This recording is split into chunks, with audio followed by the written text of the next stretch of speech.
last time on Tale of Gielinor. Yeah. We all sorry, made our way down to the sewers, after being saved by Lula. And we find a way to pinpoint Ilstrom Darkmoor, who is the wizard that was captured. And after a little bit of investigating, we were able to scout out that there is, like, Ilstrom was basically being bled while three guards were kind of standing on duty, looking a little bored. And we eventually devised a plan to silence the area, go in, slash, take them out real fast. It was actually very efficient. We destroyed them, especially with Nia. Holy shit! And yeah, we were eventually able to save Darkmoor from being bled out completely. And yeah, when we brought him back, we basically questioned him, and he basically brought back information that this cult was going to summon something huge and dangerous and disastrous. And also that they were using a soul stone to do it, or the soul stone, you know. And we had to stop someone named Vox. And while we were talking, we also decided to go back to the, like, on our way to find Ilstrom. We also found a mind slayer that was, like, tied up with someone else, some kind of, like, I think it was like one of the dwarves. But we, on our way to do so, we kind of made an oopsie, and guards from above saw us in the sewers, and we're about to make our way down, but thankfully we were able to get out with a fog cloud, and Notrix's natural 20! Oh, that saved us. That really saved us. Like, yeah, because later when we when we came back, yeah, we basically had to tell the poor news, and she started taking things down, and she said, well, looks like I gotta go. And we kind of discovered that there's a bit of a problem with us. We tend to do this a lot. We tend to fuck things up a little and other people have to deal with the consequences, and that's not very good in the slightest. Yeah, there was some talks. We tried to make each other feel a little better before going to bed. At night, you see, okay, if Natrix didn't roll that natural 20, Dawn wouldn't have walked into Fox like taking a leap. Dawn would have walked into 400 like half verdic guards ready to kick her ass. Maybe Vox herself, who knows? But thank you, Natrix, for that natural 20 and giving us a very funny scene with Dawn and Fox. Yeah. After that, eventually, there's we made our way at dawn to the Anointed Terrace, where we took out a few guards, and we were able to, yeah, essentially, like, make our way up to Vox. We tried to surprise attack them, but somehow Vox just, like, was able to see Notrix through his cloud form, and sadly they're they're ready for us. But yeah, we engage in combat, and at first we're doing really well. All the guards, like, we kind of took them out pretty easily. Like, they went down super quick. This whole time we were dealing with the guards before we started dealing with Vox, and as we killed the guards, Vox kind of teleported away, and we were like, we're confused, like, where'd you go? Until eventually we saw her manifest on the pillar and reanimate all the dead bodies that we just killed. It couldn't be that easy, no, could it? Yeah, we eventually were able to take them out before, I think we got them before they started, like, finishing this strange ritual. I don't know if that was the actual ritual itself that they were trying to do, like, overall, or if that was just some sort of an attack they were preparing. But we're able to kill all the zombies before that started forming. And also interesting thing to note is that she took control of Natrix for a little bit, which doesn't feel good. Uh-oh. Hopefully we don't run into any necromancers in the future. But yeah, after fighting her for quite a bit, we were able to finally take her out because Dawn has been not using a very OP spell for a very long goddamn time. And yeah, after almost getting absolutely disintegrated, he shot that lightning bolt, and pew, she's now dead. And eventually, after fighting her, Lula came up, and at first we just thought she was like checking us or something. Like she came up like surprised that we even succeeded in in beating her. I think at some point before it, also to mention, Dawn started casting Identify, and yeah, then when she came up with Ilstrom, suddenly, or no, she did. I'm actually a little. Wait, what did she do here? She like went into. She took her eyeball or something, and She ripped out an eye that Vox had and then put it in her own socket. Oh my god, bro. That's fucking crazy. Okay, no, sorry. Continue, Julia. Idiot. Okay. Yeah. That And happened then after. that happened after I left because I watched I watched the video. And like I think at some point I was listening to that and I was like what exactly did she do with the eye? No, but that was me just not rewatching it. But yeah, anyways, she she basically was able to take control. A little bit of this. Sorry? Who was there? If someone wants to take over for the last little bit of this, who was there? Anyone want to repeat? Say Zori, since you piped up with the good little bit on what actually happened with the eye. Yes, basically after that, Lula made a grand old speech trying to like cow the cultists into like, hey, Vox was trying to, do this for some old dead traditions when we should really be doing this whole thing for like us and making our lives better, and was kind of explaining that while it still wouldn't have been something we really liked, it was a lot less unsavory when, well, she had control of this whole thing, and that while she hadn't lied to us, at the same time she hadn't told us the whole truth about the whole thing. And she said that, hey, you can go ahead and loot Vox. You can take what you need from the temple here. Sorry, I won't be accompanying you up to the Ziggurat. Don't take the Soul Stone thing, which Dawn was currently in the process of identifying, because now we can do that thanks to the Fire Pearl. Why in the frick have we not really had a consistent caster with Identify in our party, like, since, well, Juniper was a year ago?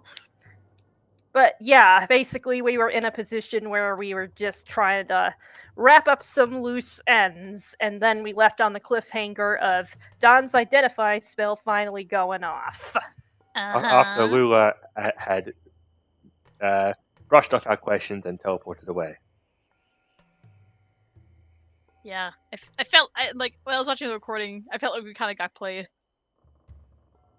Just a little bit. Just a little bit. But indeed, that is where we find ourselves. That dark sky beginning to break, the shadows cast around this this devastated platform, the broken bodies, the pillars, now being overtaken by the faintest gray light of dawn, starting to play on all of these weathered marble forms. As you still stand among bodies and among the shivering prisoners that Alcana and Fox have just freed from these cages, Dawn, you are focused in on that soul stone, and things suddenly begin to coalesce in your mind. Now, what you can read immediately is that there is magic in this, that it is something necromantic, but there's also something heavily, some kind of a transmutation about it, and something else. You can tell that it has been affected by by a spell, by a spell that makes it almost immovable. Huh. You can tell also that this stone, it was created or maybe transmuted through magic, but you cannot begin to understand what sort of magic that was. What you can glean from it as you look into the fire pearl, see it swirling, almost seeming to reveal truths about this item before you, is that it is able to absorb the souls of any who succumb to either death or undeath in its proximity. And it compresses those souls down to pure anima, down to storage. It's essentially a battery. This thing. Oh my god. I think Don would relay all of that to everybody and say, so I guess that means that Vox and all those chumps, all those gods that in here, and he taps it. It's very disturbing. I did see the something from the cultists going there when they blew the spirit shards around. Makes sense. Also, Uh, yeah, like I said, there's a weight spell on it. That's why it's so heavy. Right. That's the spell that could possibly be dispelled, but that sounds like something that would upset certain people we might want to have be upset with us. Lula and did who say knows to leave it what alone. kind of unexpected consequence it could have with an item this dangerous. Besides, what would we even do with it? Do you It might guys be do more harm than good. trust Lula to keep this thing? I trust her more than I would trust Fox. Yes. We should look into her, by the way. Look into her remains a little bit more. Yeah. Good idea. Let's go root the corpse. That's what you adventure types do, right? Basically. We haven't. So, so you walk over, approach Lula's corpse. You can see. I'm sorry, not Whoa, Lula's. whoa, whoa, whoa, Vox's. whoa. Excuse me. You're good. Yeah, you go over, you approach Vox's corpse, and as you do, you can see that from being caught in this pillar fall and from being caught by the lightning, first from the back, uh, through all of this debris and dust scattered on her cloak, you can see that her limbs are at these horrible, awkward angles, that she looks like her body's all broken. As you kind of turn her around, you can see she's almost got like a Palpatine at the end of episode 3 kind of look, like this lightning just devastated her. You're not even sure if it's entirely the lightning, but she is shriveled. She is decrepit, horrible looking, this body. Don kind of twiddles his thumbs. Yeah, still kind of has the hat pulled tight over her, but are you guys just patting her down, seeing what you can find? Yeah, I'd say so. Don't see why not. Okay, so whoever is leading that, go ahead and roll an investigation with advantage.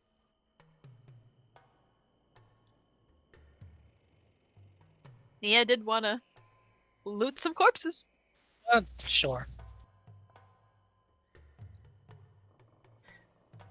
So, you start to pat her down. The very first thing that you end up doing is kind of pulling away that tall, rounded hat with the low brim. And as you do, you find that there are a pair of horns sticking almost straight up out of her head.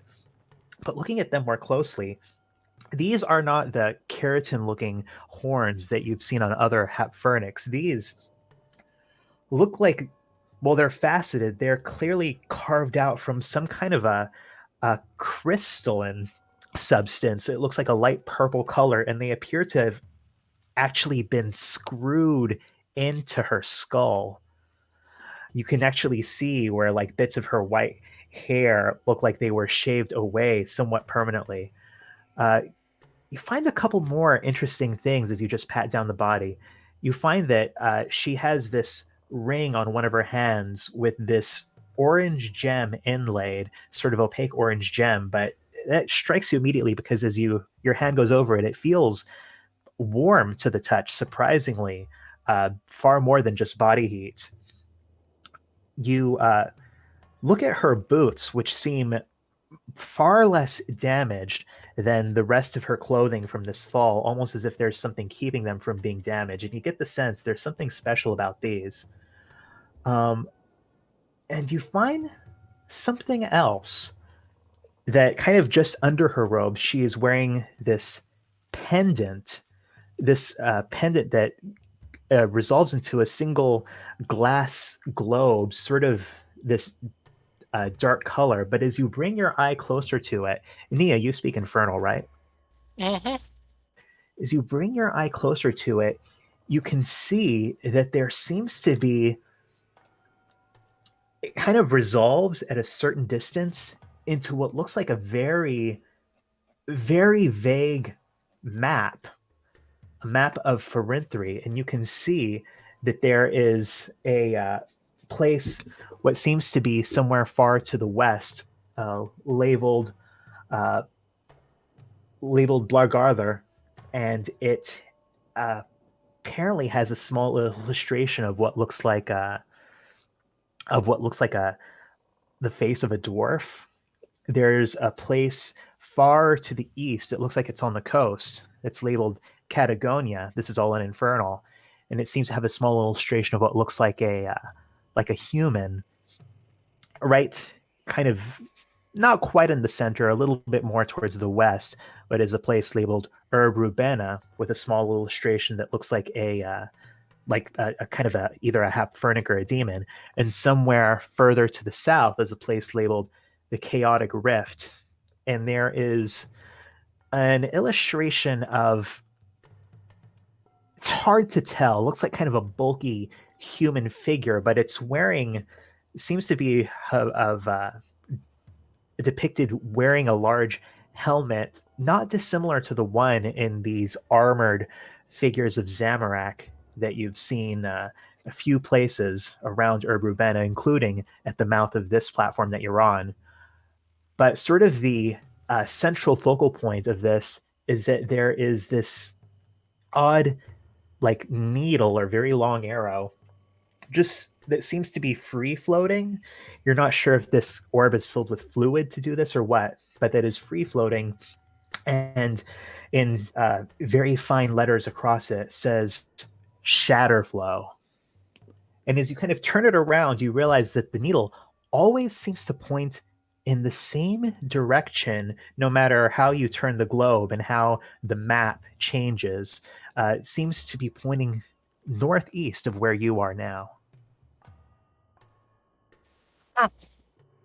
Well, the boots are magical. So is this ring. Oh, and I think the pendant might be an ancient compass. Interesting. Hmm. So, you said she doesn't look like a Hapfarnic, per se? No, not really. Mm. Does she look human? More human than Hapfernic, but she looks so kind of devastated at this point that it's hard to tell. Sorry. Uh, hmm. She was obviously a little tall for like a dwarf or a gnome, right? Yeah, definitely not a dwarf or a gnome. What if she's a tall dwarf? Is there any evidence, like at the base of her fake horns, that there is like little stubs that were like sawed off in order to be replaced? Just kind of looking closely at the scalp, you don't see anything that looks like that. Okay. About her ears. Her ears, they look rounded. They look like fairly humanish ears. Ah. Hmm. I guess they're being covered by her hair before. Interesting. Do they feel rounded? Like they're not being covered by anything? I don't know. I'm trying to find a race for this woman. Okay. Well, yeah. Like, I assume like we're actually seeing the ears because before they were covered, like when we're fighting her. But Mhm. It Yeah, sounds yeah, fairly- they feel rounded. this lady wasn't even half verdict then, huh? She seems fairly human, unless If a bit worn down. Wouldn't that mean she's a southerner? uh, not necessarily. I don't think. You think they raised her up here? Well, if we wanted to ask her life story, I think we're a bit late for that. Dang. Yes, we've barely known about her for a day. Hmm. Well, how about we give that amulet to Don, since he's our map man, aren't you? What did the amulet do again? Or like what was it? It's like a compass map thing. Oh, that's right. Yeah, it seems like Yeah. the map doesn't seem to move with the needle. It seems almost as if the map is just something ornamental that's been figured into the crystal of the sphere. But the needle moves around and always seems to point the same direction relative to where you are, not relative to the map inside of the sphere. Right. Huh. Yeah. So I It's guess we it's should pointing check that every so often as we go north and east and see if it definitely. changes direction. You say right now it's pointing northeast? Yeah, it seems to be pointing northeast. Yeah. I wonder what this thing's pointing to. Alright. Yeah, I'll take Well, we it. haven't heard the name before, the Shatterflow. No, we have Shadowflow. not. You can always check it out. Yeah, we'll see. Obviously, yeah. Well, we'll see while we're traveling. It might be super far northeast, or it could be in the city. We'll have to check Yeah. it out while we're walking. I think what Arcana is going to try and do is look for any potential, anything that might even remotely function as travel supplies to try and do the absolute best, even if it's a meager attempt to refill our travel dice, because we kind of need that. So, Elkanah, just doing a quick sweep around of these bodies here and what's up here, you very quickly get the sense no one actually lived here in this central temple for the first gate, this Temple of the Dukes. You do remember that there were a lot of blankets and various things that would probably cover the travel supplies down in Lula's hideout in the sewers.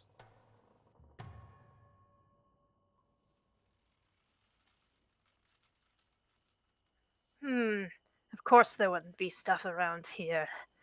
This isn't exactly the place for a slumber party. Indeed. Be careful with those other items near. Wouldn't go So yeah, I wearing think them until we've identified them properly. Oh, I wasn't planning on it, especially not the boots. Ugh.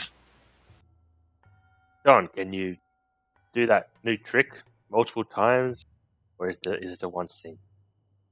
Let me check. Can I do that more than once a day? Yeah, it's a ritual. Yeah, actually, I could. Yeah, it's a ritual. I Hmm. guess gotta stand around for 10 minutes, but I can't do it, automatically. Yeah, or maybe do that next time we stop to rest. Sure. Just take those boots with you. And the ring. So yeah, Kalkana would probably leave the temple for a little bit to scrounge up as many travel supplies as she possibly could. For the guards we fucked up before. Are we just going to go back to Lula's place to get the stuff? Like maybe we should do that together once we're finished here, rather than going alone. Oh, yeah, that's fair. I don't think walking off alone is a great idea. Yes, you have a fair point. Let's finish up around here and get those before heading on our way. I guess I'll have a look at this armor that their rituals seem to be directed towards.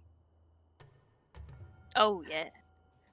So, yeah, you look at the altar itself and you see there is the bowl with the last few kind of crumbled bits of those crushed pure spirit shards. You see, of course, that hunk of soul stone. You see that at its center is that odd armor, and to the side is still burning this kind of black and red candle.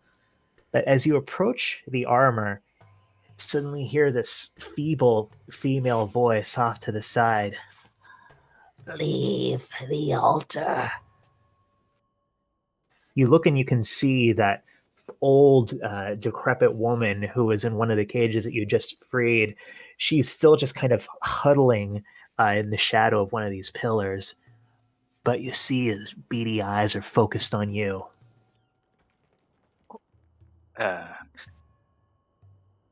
Well, care to explain?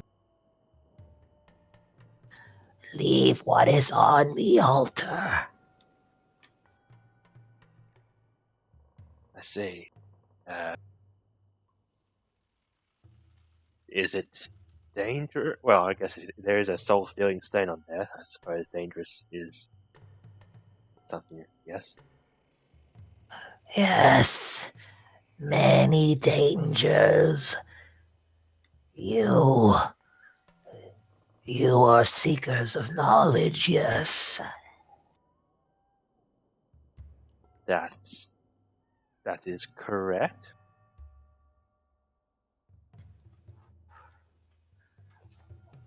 What is it you seek? If you leave all that is on the altar untouched, I could help you in your knowledge.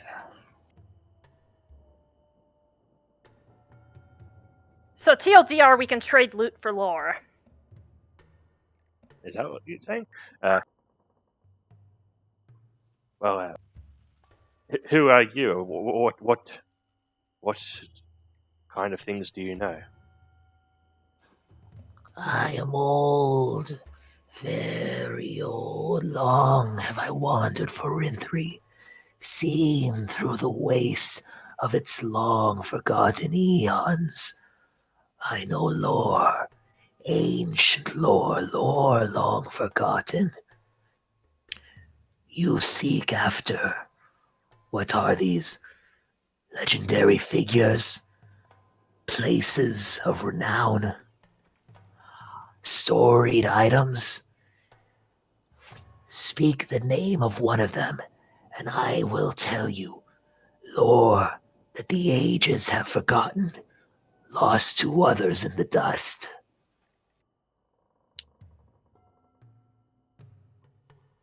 Well, that's a big question to pull on me all of a sudden. Yes. Are you implying I only get to ask one question, or is that theatrics?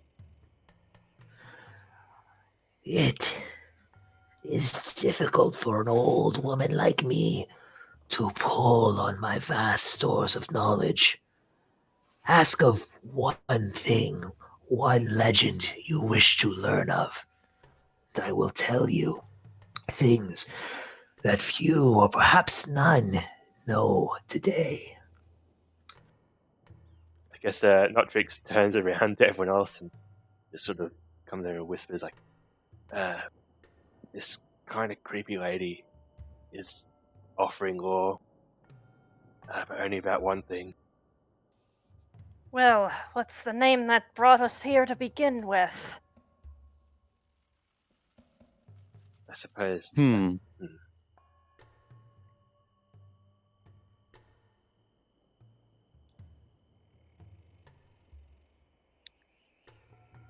talking about Yad Vareth? Well, I suppose the more immediately relevant one is Devaratus. By the way, this is all whispered. We're not saying the stir. Yeah. Yeah. It's psychic. Like, You don't need to do psychic all the time. Yes, we do. I like it again. Thomas is talking. But, yeah. Yeah. Let's ask about, his prison. I was surprised to hear that's still active. Like, who do you think they're even arresting these days? You know what I mean? Well, some of the inhabitants may have an eternal sentence. Well, if the jail is the jail of Devaratus, asking about Devaratus might, well, include information about the jail anyway. I mean, that is the logical thing if it is something significant tied to the lore of the individual. Yes, and I feel like we don't know much about this Devaratis, really. We just know stuff he's done, not like how it all fits together very well. Okay, so are we in agreement that's the most pertinent question to ask about Devaratus and his jail? I believe so. I said I agree. Okay. You weren't going to ask about I. I guess Notrix turns around again and says, can you tell us about Devaratus and his jail?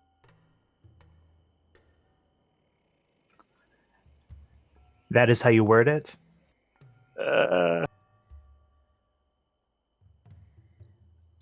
How about? I mean, that's not.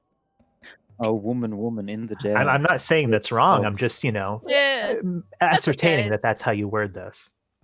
Maybe I shouldn't put so much emphasis on the jail. Yeah, more focus on Devaratus. Can you tell us the whole story of Devaratus? The story of Devaratus. Oh, but that is a tale. And at that, you look back and you see that blue, not blue, that black and red candle on the altar suddenly it flares even brighter. You see the flame from it shoot up about a foot and then suddenly spread and cover the entire altar. That armor, the bowls, the soulstone all go up in flames, which suddenly turns lower and lower until it is this dull blue, this hot blue. And you can see what looks like as the bits of, you're not sure what they are, sparks or ashes flicker off of this flame, what look like stars, what look like nebulas, galaxies. And she says, that story starts long before man, long before Gielinor, and a time before time. But it is not truly the story of Devaratus yet, at least not of that name. And then you see in this figure through the flames of these galaxies sort of pairing off and turning into these new star systems. You're not sure what, and it increases in its complexity and in its rate until it's all just this dizzying blur glow, and the fire picks up again. And as it dies down, you can see these vague shapes through the fire of what look like you're not sure if they're demons or hapfernics. You can see among them what look like squat figures, more like dwarves. You can see figures that lope along with ears that look like werewolves. Oh, Devaratus is born in the campaign for revenge against The betrayer, the traitor, the one who took all he had been, the one who took his form, but the one who could never take his ego. And you see the flame resolve into this tall, almost Romanesque building, these tall pillars, this vaunted roof, suddenly bursting from within. Then this huge pillar of what seems to be light, which is actually a pillar of orange flame amidst all the blue, suddenly descending and bursting across the altar. You almost think it's going to roll out towards you, but it stops at its edges. You can see what look like little blue trees suddenly evaporate in this form. And then desolation. You see another figure in there, another figure that's squat, though not as squat as a dwarf, looking taller, looking more muscular. Oh, the story of Devaratus is one of single-mindedness, of looking towards the remnants of the kingdom that dared to stand against the gods, that dared to repudiate their authority, that dared to play, to make a mockery of the bounds between life and death, between mortal and god, between magical and mundane. And you can see there are suddenly these images of these flying demons, and you see them. You're not sure if they're breathing fire or throwing magic or what, as they are indistinct in the flames on these figures that look like Skethic, on these figures that look more humanoid, and on this, you're not sure exactly what it is, but it is this mound that has 6 columns on top of it. And then you hear once more, But Devaratus' pursuit of the queens would be his undoing. Undone by the engineer, undone by he whom Devaratus thought was also a traitor of the betrayer. But no, this one had merely bided his time to lure him into the cold, into the waste, so far from another mind to take, from another body to control, left with nothing but the waste, nothing but the desolation around.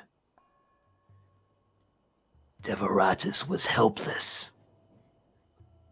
and you see this, and now a much larger figure in the flames, clearly demonic, multiple sets of wings, and bits of blue white sparks kind of swirling around him that almost give this impression of a blizzard. And this much smaller, slightly hunched road figure in front of him. You see the flame pick up around the robed figure, and there seems to almost be this. You're not sure if it's a slurpet, excuse me, if it's a serpent or if it's something else. The way that this long sort of limbless figure that grows up around them moves, it almost gives the impression of a slug. You see that the blue flame kind of grows around this larger demonic figure, this smaller robed figure. Then she continues. In the end, both were destroyed, rendered to inanimate stone. The engineer's body used to bind Devaratus, that his mind would never infect another. But it was incomplete. For who can stand fully against the primal forces of creation? There are others, pieces uncleansed, thoughts unrealized, spreading through the undercurrents of this world even now. fire dies down, and then extinguishes. And when it does, the altar is empty save for the soul stone.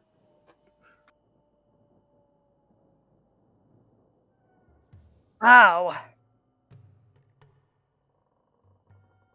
Oh, indeed. You're a pretty strange old woman. To know that much.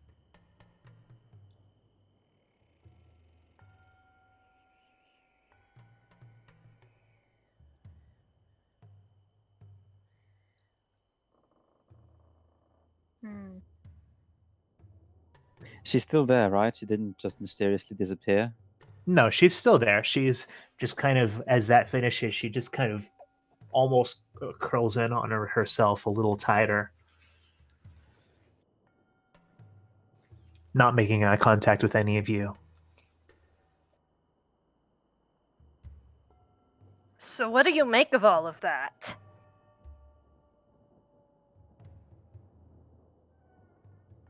Oh, it was a lot of cryptic things which will need to be digested. And cross-referenced with everything else we know, but it's certainly something. Some things are more clear than others.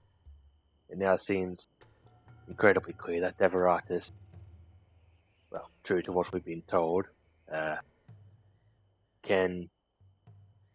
is some kind of possessive force, or maybe was, and well, the engineer managed to find a pretty handy way of getting rid of him. Whoever the engineer is. Well, we know who that is.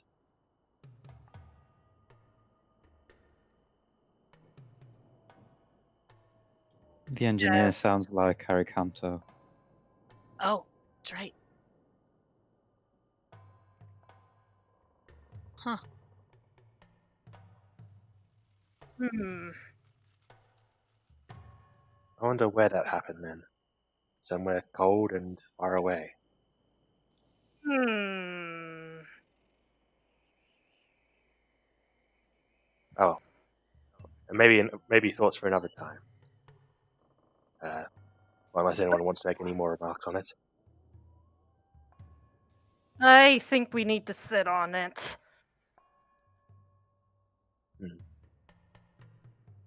Well, I feel we didn't need that armor anyway. I don't think any of us used armor very much. If that was a trade, it was a good Well, trade.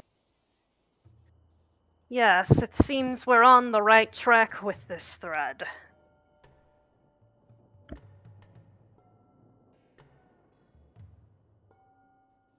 Well, if there's nothing else we need to attend to around here, we should take what supplies we can and get moving back to, well, I suppose our minecart. One quick question. What's the status of the other prisoners that we released? You see, Fox is actually leaning over one of them, and he's kind of feeling him, has his hand on his pulse, and he looks over at you and he says, I am sorry. I think we were too late for this one. Yeah. Oh. I don't think there would have been anything we could do. I tried to provide some healing to the other one, though. And he gestures, and you can see that kind of sitting, leaning heavily against the pillar. You're not sure if he's lucid yet or not, is the one in what you can recognize, Notrix, as very tattered looking druid robes.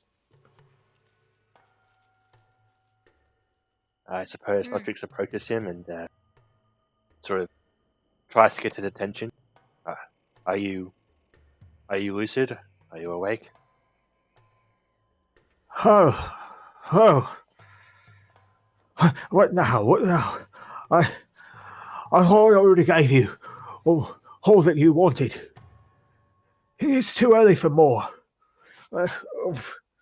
You see him kind of wave his hands, and as he does, suddenly this small crop of these almost day-glow mushrooms just grows up between a couple of gaps between the marble tiles, making up the ground of this terrace. Hey, listen, we're not with the first gate. Yeah, relax, buddy. You're safe. You're safe. What? And you see his roomy eyes kind of swim as they focus on you slowly, and he says, I'm not in the cage! Oh, wait. You. I've seen you before. You're Candlestick's boy, aren't you? The one who ran off. That's correct. Do I know you? You look at him, and it takes you a minute, but you recognize this is someone that you've seen before, not someone you've met formally or indeed know well, but this is someone known as Druid Essex. But he looks like he's aged about 20 years from the last time you saw him, which couldn't have been more than a few years ago. You're. Well, how did you end up here? I was with others. Are you a rescue party? Where do you come from? Peregrine? Ascendant's Watch? We were last at Exile's Watch. Exile's Watch. Right. Of course. So you've come to save me then? To rescue me? Apparently. Well, we have just done that. Oh. Where are we now? Where are we? You see him kind of look around and we're still here. It's not safe here. Yes, we'll be leaving the city with haste shortly. Oh, Vox could come back at any second. She doesn't sleep, you know. She's dead. She's sleeping right now. Dead? You killed her? Yep. Oh, that's wonderful. I think I'm the only one who made it from my party. Were you with other druids here to search the city? No, mostly Black Knights. Scouting for things to bring back to Ascendant's Watch. Looking for items that supported the... You see him get a little bit guarded. Well, that supported what the Ascendant was looking for. Yes, well, you don't need to be guarded. We know about the prophecy and that. You know about the prophet? Oh, good, yes. You must be part of the inner circle then. Yes, Yes, we're looking in a circle. Looking for more items to support the prophecy. We didn't expect that we'd have these others who already had their own interpretation of the prophecy. Well, what did you find? If you found anything. Oh, nothing that hadn't already been found before in other sources. We did find this first gate they call themselves. I think they killed the others, kept me around because I could create things for them. They follow the same prophecy, but they have a completely different interpretation of it. Yes, it seems like this whole prophecy business is it's vague enough to be twisted any number of ways. They say they don't believe in the restoration of the forest, no. They think the forest is this forest of burnt out buildings, and they put no stock in the Skargarites to the south or the Saradominis to the north.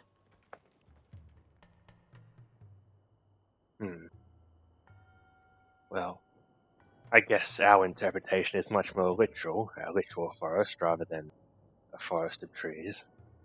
A forest of buildings, I mean. And, well, whatever it was they were trying to summon certainly was not Zamorak. No, it didn't seem that way. It seemed like more like something of death and shadow, perhaps, or something like that. Though we don't know exactly what it was.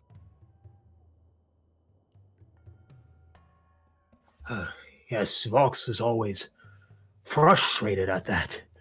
She had this power, this eye, that allowed her to do things, to see through people, to always be hyper aware.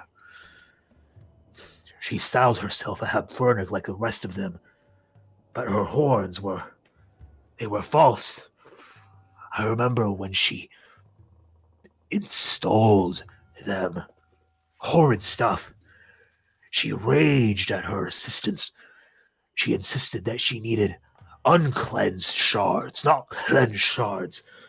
I don't understand exactly what it meant. Which shards was she referring to? The one that she embedded Oh, in her head? yes. But what material is it? I suppose we should investigate. They Feels like said a that it was purple. cleansed, whatever it was.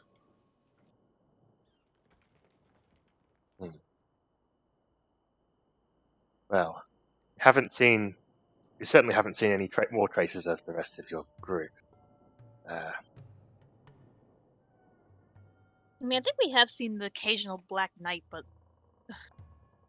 Not here, and definitely not alive. not alive. Yep, definitely not alive.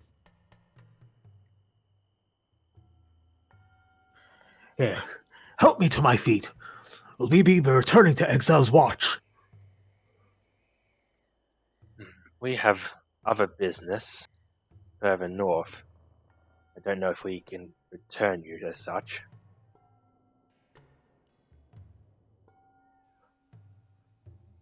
Oh.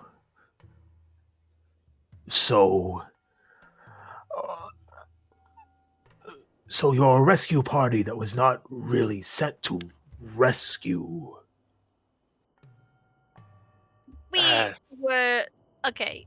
We're not exactly rescue party. We're more searching for things ourselves, but we were able to rescue you anyways. Yeah, so we're a rescue party now, apparently. Now we are. Yeah. Oh, yes, yes. Very good then. Well, I will... How long have you been here? I'm not sure. Eventually the days all start to blend together. You know what the date was when you left? I couldn't say. It's a lot colder now since then. I believe it was just around the end of spring. Well, what time? How long ago was that? It's now the beginning of winter. Year ago. Jesus. Well, what we can do is we can take you to the northward bound cart track of the dwarves, and you can make your way south to those. They're probably the friendliest people around, or to us. The dwarves. The Grey Forge, you mean? Yes, they're still working down there. Oh, I've had some interactions with them. I believe that I would be able to maneuver that. Yes, fine. I don't know if that woman over there, old lady over there, would come with you. She's a bit weird. That one. Is she half Vernic? Yeah, right. No, she looks more human, actually. Huh. How old human? Like, extremely old, immeasurably old. She is, yeah, she looks like Methuselah. She's a mess of wrinkles. I mean, her limbs are still like kind of thin and long and uh don't really exactly look weak, but she looks old. I kind of lean into the guy and ask, "Do you know her?" After a while, you don't want to look up, you don't want to meet anyone's gaze. I know there have been others kept up here. Most of them have come and went. But if they're kept here at the temple, that means that they have some use for them beyond just their blood or their body. So you weren't drained of blood that often then? You were more other purposes. I have something of an expertise for mushrooms, for fungi, that they've adopted into their rituals.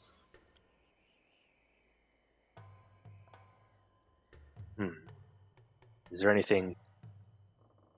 well, I don't know if I can ask like a technical question regarding fungi that might reveal anything about the ritual. I don't know how to phrase that in character, but as a fellow... Can Notrix, as a fellow person who knows a bit about mushrooms, ask about these mushrooms? And yeah, he tells you that essentially they have some psychedelic properties. Fair enough. Oh, yeah, I know. I forgot we weren't. They were all on drugs, right? That's why they weren't here.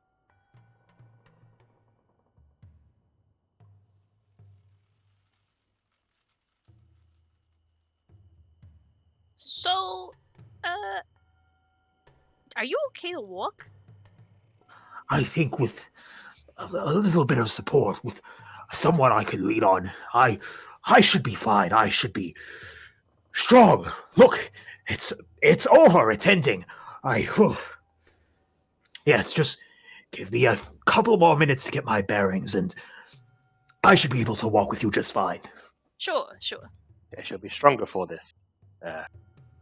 And yes, we'll get you out of the city and we'll get you to a safer place. Yes, strength through this adversity. And he kind of, takes a couple minutes to psych himself up, but eventually, maybe leaning a bit on you, Notrix, he starts, walking with you.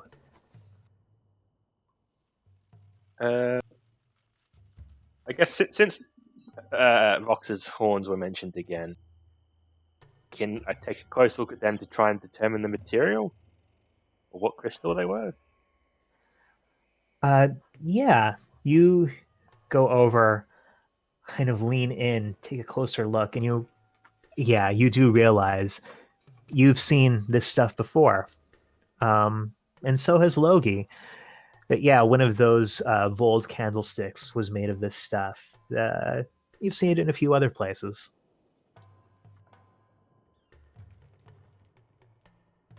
It's that same light purple. I don't suppose anyone wants to take those. I don't think I do. It doesn't sound very pleasant.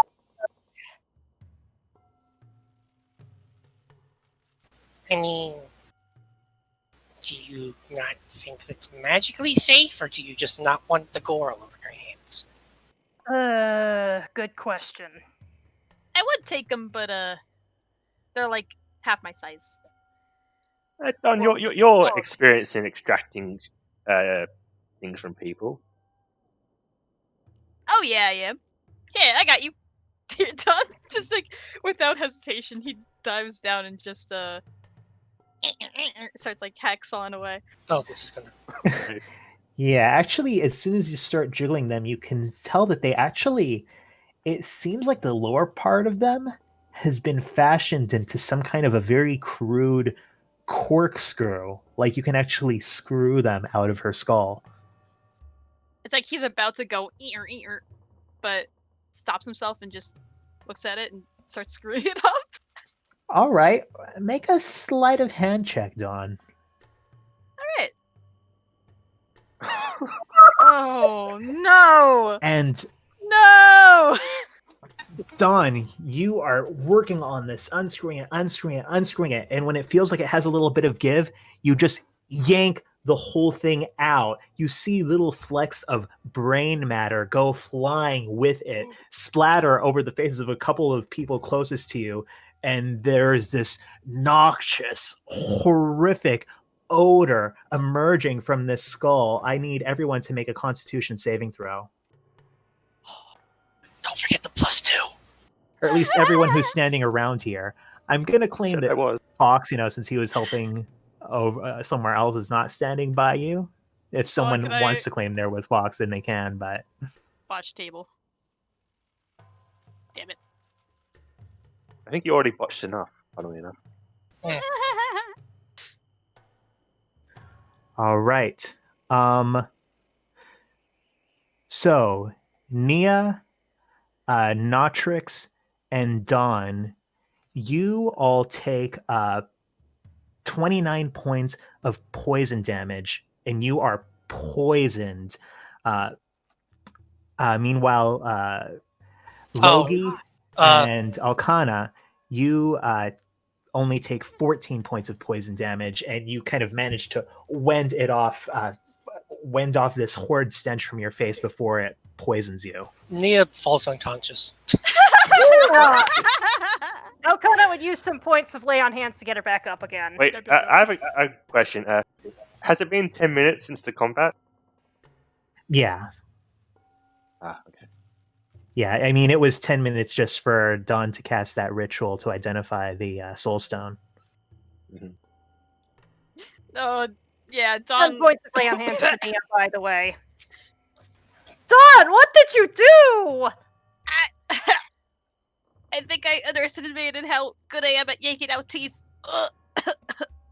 Yeah, maybe stick to your day job. God. Anyone else want to get the other one? No! Well, is there anything left of the top of her skull? Did it just come off? You look and you can see that like part of the skull is sort of like broken. You can see the skin starting to tear, and just this horrid, you're not even sure what it is. It's almost more like this grayish ooze in her brain. You're not sure what was going on in there, but I mean, it looks like enough of the skull is intact that you'd still have to screw out the other one if you were trying to claim the other one. And what damage type was that again? Poison. Alright, I'm immune to that, right? You remember that. I think Notrix tells everyone to stand back, and he goes for the other one for completionist sake. Oh, are you immune to poison damage and to being poisoned? That's what you told me. No, I mean, yeah, I mean, I don't have that right in front of me. Whatever it was on the thing I gave you is the truth. Immune to necrotic and poison damage, immune to the poison condition. All right, there we are. Notrix, you work on that, kind of wheedle it out, unscrew it, definitely a bit more daintily than done, and manage to pull out the other horn. And it seems like you almost do see this other. You're not sure if you can actually see a cloud of noxious gas, but it almost feels like it. You could get the scent that washes over you, but you manage to hold yourself steady while the others are standing way back, giving you a wide berth. But yeah, you've now got both of those horns. Well, I don't know if that was worth it. But we have them now. Yes. I guess I'll keep hold of them. I have no clue what they'll be useful for.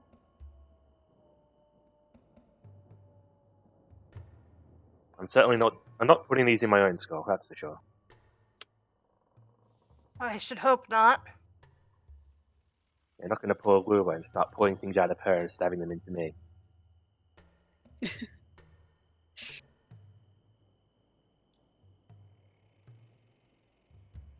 Okay. So, are we still like constantly being poisoned? Like, are we like still?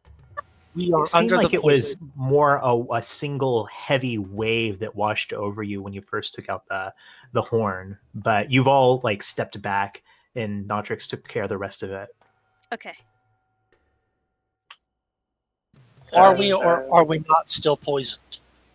We're not. Oh, you're still poisoned. Yeah, you have the Oh. poisoned condition. In that case, I would like to. Um. Do I have it selected? I don't. Can I use the foresight that I just gained to change my to select a different thingy bobber? And I would like to use lesser restoration. Oh, yeah, sure. I only have two slots, so I could use on myself and maybe Nia. We're the only two who are poisoned. Oh, okay, good. Boop boop. Yeah, Don, you wave your little fairy hand over yourself and Nia, and you both feel that nauseousness fade away. I guess that solves that then. Note, just never let Dawn do anything ever. Hey, I'm great at this sort of thing. Normally people's breath ain't that bad, but apparently her brain matter is. God. Yes, her brain is apparently poisonous for some reason. Maybe there's something cooking in there that, the electricity fried. Is this really something, as Fox approaches you, really something that you should be investigating? It seems like that first attempt did not go very well. Right. Yes, I don't. We're running out of reasons to linger around here. I'd rather us gather up the supplies we can and then head on out. Yes. Is there anything here we haven't looked at yet? The entire room besides the two people and the corpse, yes. Well, was there any I've other seen the points of interest? sunstone. We've seen. So everything on the altar has appeared. We've got 4 different things from Vox's body: boots, amulet, a ring, and horns. Nia has, Don has the amulet. Nia has the boots and the ring. We talked to all the prisoners. One of them was dead. One's an old lady who probably won't be coming with us, and the other one will be escorting out of here. We know that there's murals below us that we can have a look at, but I can't remember if there's anything about this room in particular that has any other points of interest. I'm still pretty interested in that old lady, to be honest. You can talk to her. Yeah, she's still just sitting in her by the pillar. Yeah, just kind of curled up, sort of arms around her knees. Yeah, Nia goes over to her and asks, "So, are you coming with us?" Our transaction is finished. That's not what I asked. I guess she really meant it when you could only ask one question. I mean, are you going to stay here? Her eye meets yours, she says. Why does it matter? Well, because we're probably not going to be staying here for more than a few more minutes. And we're Good. taking the other. Right. I take that as a no then. She just gazes forward, not looking at you. This lady's giving me the creeps. Let's get out of here. Agreed. No, she has lore. We're not leaving without her, damn it. Grab her. Kidnap somebody! Goodness sake! She's a bot. She has a rule. Only one question. We're done.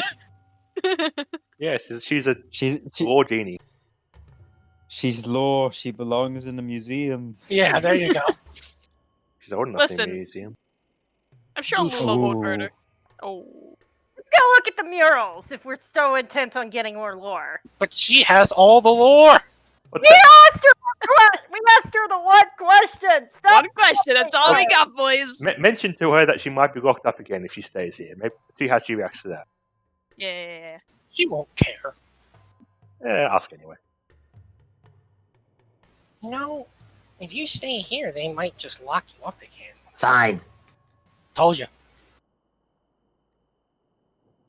Oh, she's crazy. Let's go. Yeah. Yeah. She isn't just a mysterious old woman with uncertain backstory. Okay. When she was explaining Deveratus, all she mentioned was that Deveratus was actually locked up by the engineer, you know? What if that means that that's the prison? Like, what if that's what, like, that if it's Deveratus' prison, what if he's being held in it? Is it particularly frigid there? Because it seemed to imply it was somewhere cold. Hey, this ain't a low question, so, do you know if it's cold over at Deveratus' prison? Who are you Well, asking this to? The old lady. She does not acknowledge you. Damn it. Well, we look did. at it this way. That is a bit to the west and the south of here. It's getting towards winter. It's not exactly snowing here. We know it's snowing in the northern parts of 4 and 3. It's more if it's anywhere, it's more logically to be more north of here, not south or west. And previously, murals and stories we've heard have talked about Deveratus sailing away and disappearing. So it's probably not here, in a landlocked area of the continent. Alright, that makes sense. In fact, there's actually a mural of Deveratus sailing, I think, below us right now.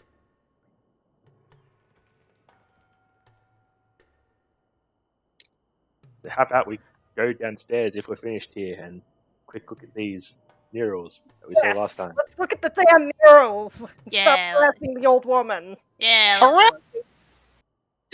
So you Shit. head back down the steps, look around at the murals. You, of course, first see the two that you had noticed the last time, the one of Ceres and the one of this boat with the symbols of Zamorak and Deveratus, with its werewolf tower ship and with its Hydra assailant. You walk around the perimeter of this, as I said, about 20-foot high platform that the temple of the Dukes is built on. And it looks like a lot of the other murals have become very weathered over time or have sort of crumbled to the point where you can't read them. But a couple of them look like they're still discernible. One of them, it has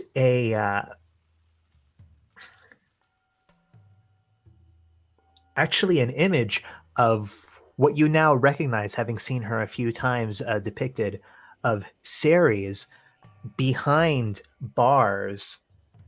And you see all of these smaller, very human looking, and if you had to say, very kind of attractively rendered demonic figures all around her, several of them holding spears. But a few of them look like they have been graffitied over in what maybe you, Nia, can tell is sort of a very vulgar niche form of infernal. And it looks like they were like kind of partially carved into or like superficially carved onto the relief itself. Most of them look like just very like a lot of rude statements or rude gestures. Yeah, a lot of obscenities that have kind of been drawn on all around these smaller, kind of attractive demonic figures. You look around and you see Sorry, I'm looking at my lore and deciding what other depictions are on there.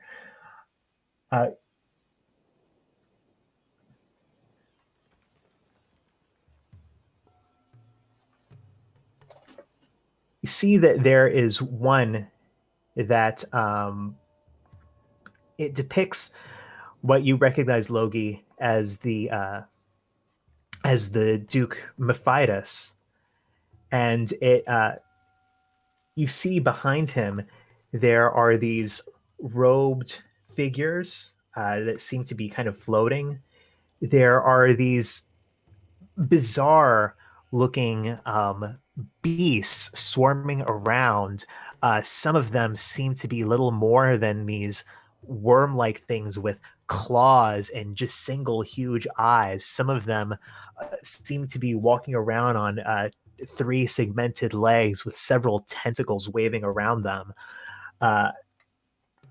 And you see that they actually appear as if they are about to poised for battle against a force of these very humanoid demons that look similar to the ones that were kind of partially defaced on that other mural.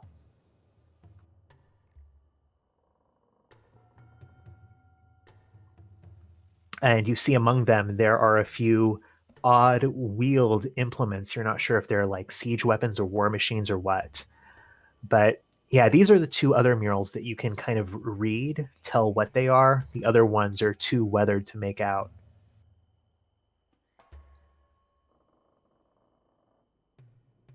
It might be depicting the various origin stories of the different dukes. So, Ceres was imprisoned and turned from Seridomin to Zamrak, I think.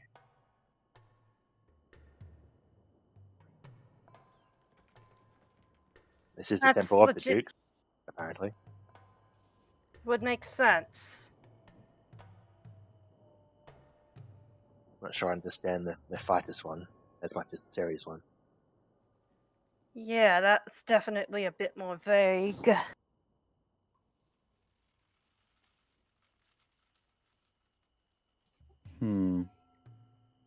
It's interesting how these ones are defaced. Seemed like certain figures got less popular over time. Or, Yes, and Well, those Mephitis was guys. one of them, wasn't it? Yes, he was the one who had committed grave sins against demon and humankind. Or was it elfkind? it was Maybe. sins against somebody. But these people who are defiled, they're, if Ceres was an Icene, wouldn't that mean that she was, Seridominus? Maybe those are Seridominus who locked her up, and then she escapes somehow. We have no evidence to suggest that happened, and it's far more likely it was depicting the gel we were told about.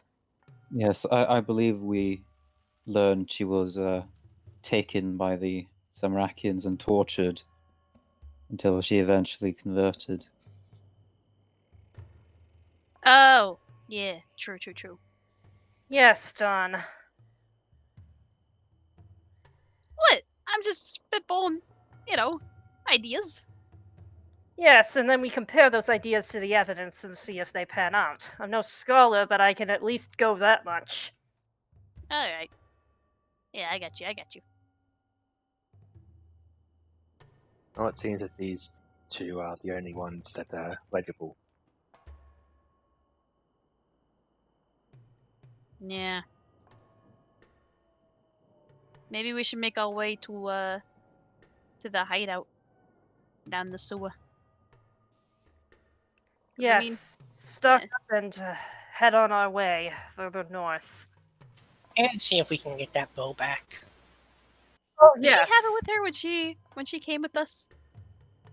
Or like Yeah, when you, we saw you her last before? left it with her. Like even when she pulled out the eye, did she like have it on her? Like did we see it on her back? Not at that moment, no. Okay. So you, with Druid Essex kind of hobbling along beside you, all descend to the sewers. The streets are empty. The gray light of dawn has now spread over the entirety of the anointed terrace. You can feel the chill of the early morning, the mist rolling in. But that stops as you venture down into this network of catacombs. Eventually, you come to the same place where you had slept the night before.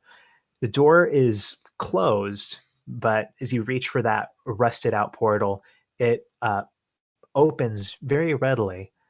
You look inside, and it looks like already most of her stuff has been removed from here. All of her collections of minerals, her art supplies, uh, the um, the the mural is still there, uh, and you can see that actually a lot of what you were looking for, kind of some of the foodstuffs and the ratty old blankets and straw, they are also actually still kind of strewn around the edges. Though standing in the middle of the room, you see Wizard Ilstrom Darkmoor now wearing a far cleaner looking, better fitting robe. Uh, on the table bench next to him is the dark bow, and you see him testing out. He's holding his hand in front of him, and it looks like more than anything else like the spectral form of a mage hand, but it has all of these thin strips of leather around it, almost like a net mesh glove with what looks like some kind of a gem or something in the center of the palm. Hey, Oh. Ilstrom. Oh, hello. I was half expecting you to return this way. Yeah? Yes, we're Where's here. Lula?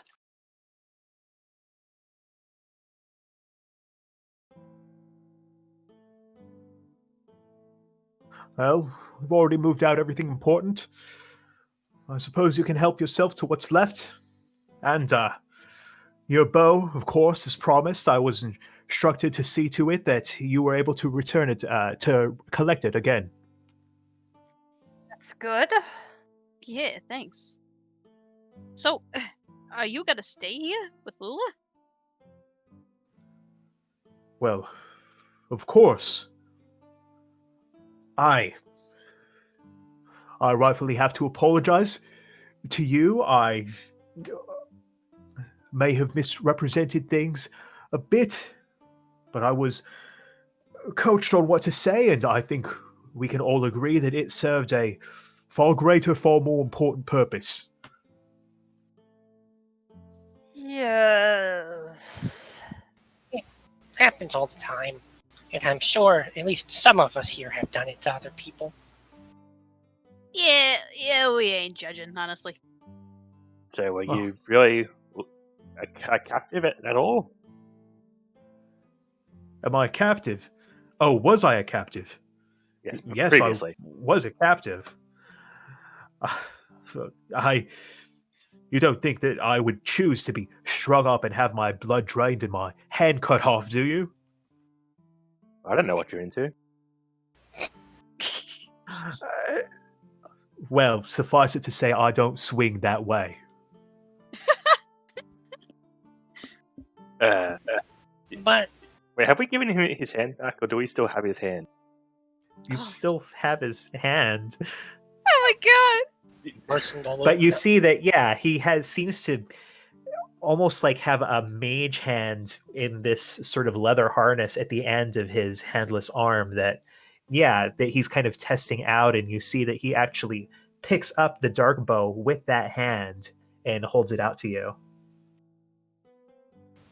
Nia takes it back. So, how long had you known her? Well, I met her when I came into the city.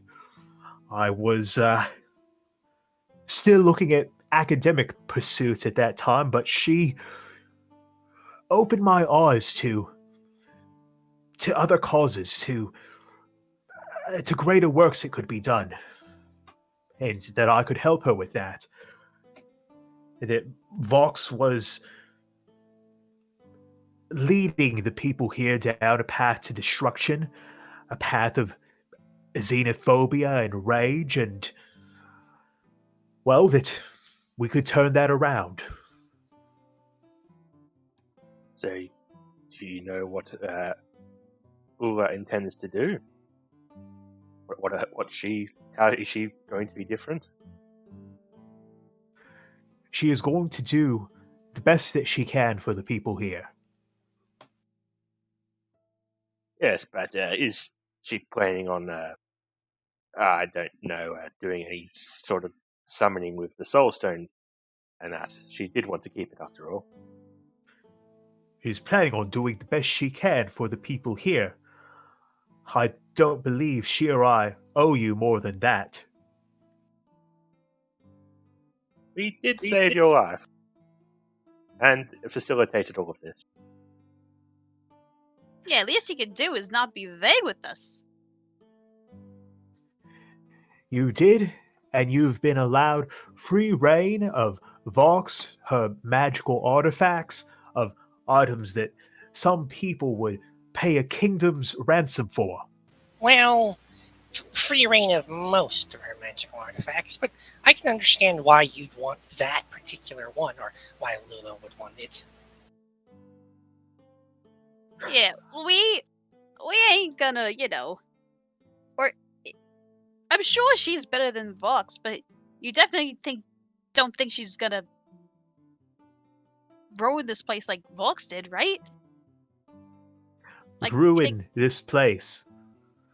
Look, have you not walked through the city? Have you not looked around you? This place can only go up from here. Yeah. I guess so. So, you told us when we first rescued you that you had never seen Vox before, or never met her. Was that actually true? Oh, not before I came here. What? As in, you met her when you came here, but you... Obviously you didn't know her before you came here. Did you meet her the moment you stepped into the city? What are you talking about, man? No. So you actually had never met Vox in person. I may have misrepresented a few things to you. As I said, in service of a greater purpose. I certainly never was introduced to Vox, never shared tea with Vox, if that's what you're asking. Yes, it seems like she's not the kind of, or she wasn't the kind of person to share tea like that. Yes, it's just... Well, I guess some of us had all assumed she was Hapfernic, but she clearly wasn't. Yeah, she was... Well, we're assuming she was human. And she had these fake things in her head. Holds up one of the horns. Well, I suppose you can consider that part of your spoils. Apparently.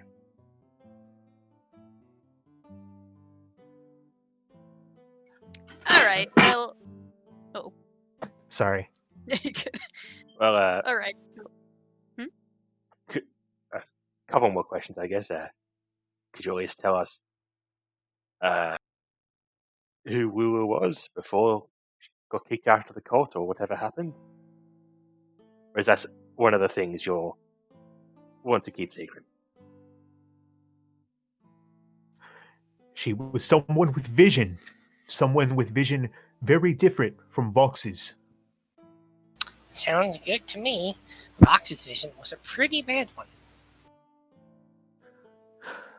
Lula seemed to be under the impression, believe that you may have found my things as well. You can hold on to those. Consider that part of your payment. I prepared a number of useful spells before I set out from the tower. You may find some benefit in them.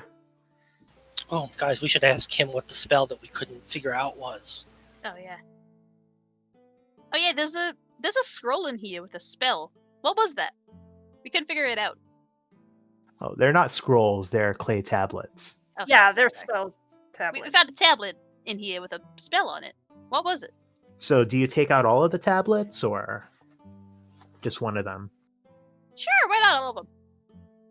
Hell yeah. Yeah, so you take out all 4 tablets. 2 of them seem fairly intact. One of them, you can see there's actually this great big crack down the center. One of them looks like it's taken a little bit of damage, but not very much.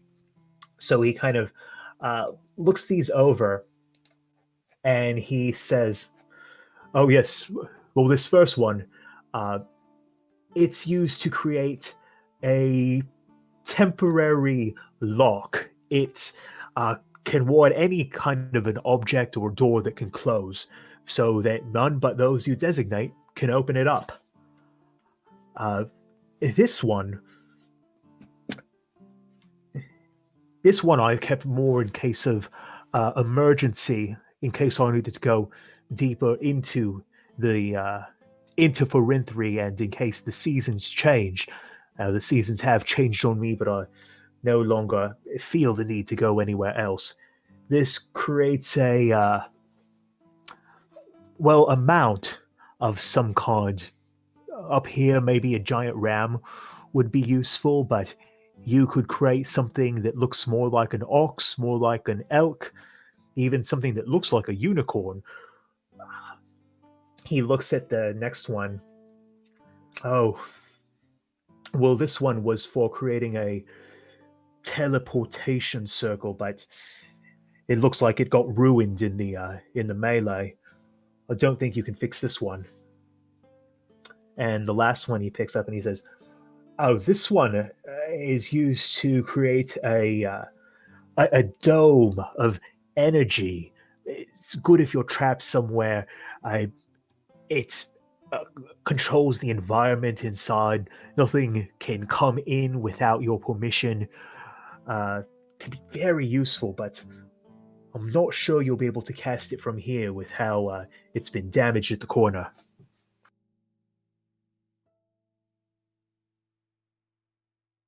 I think I've heard of spells like those before.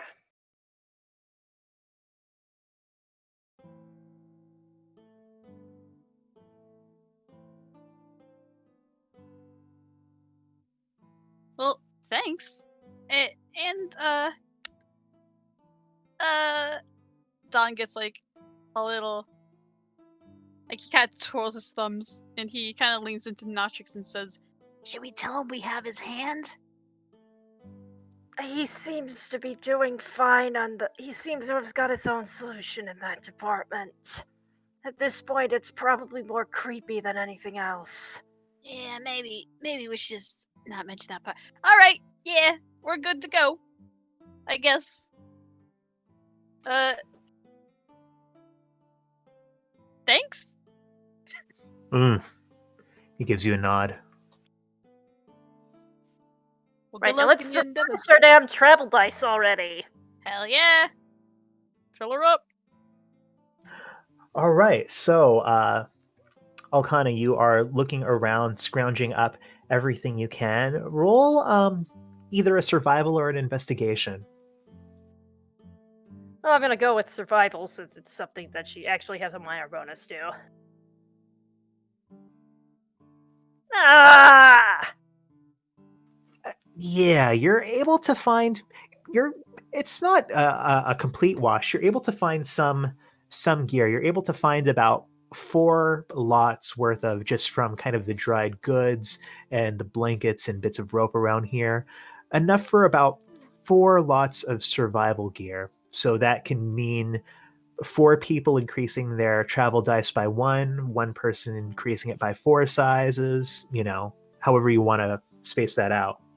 I've got a D8, so if 4 people have a D8, D6, we can spread that out to them. I have a I have a D6. D6. I have a D6 too. What does Is Nia Nia have? good? I have a D8. Okay.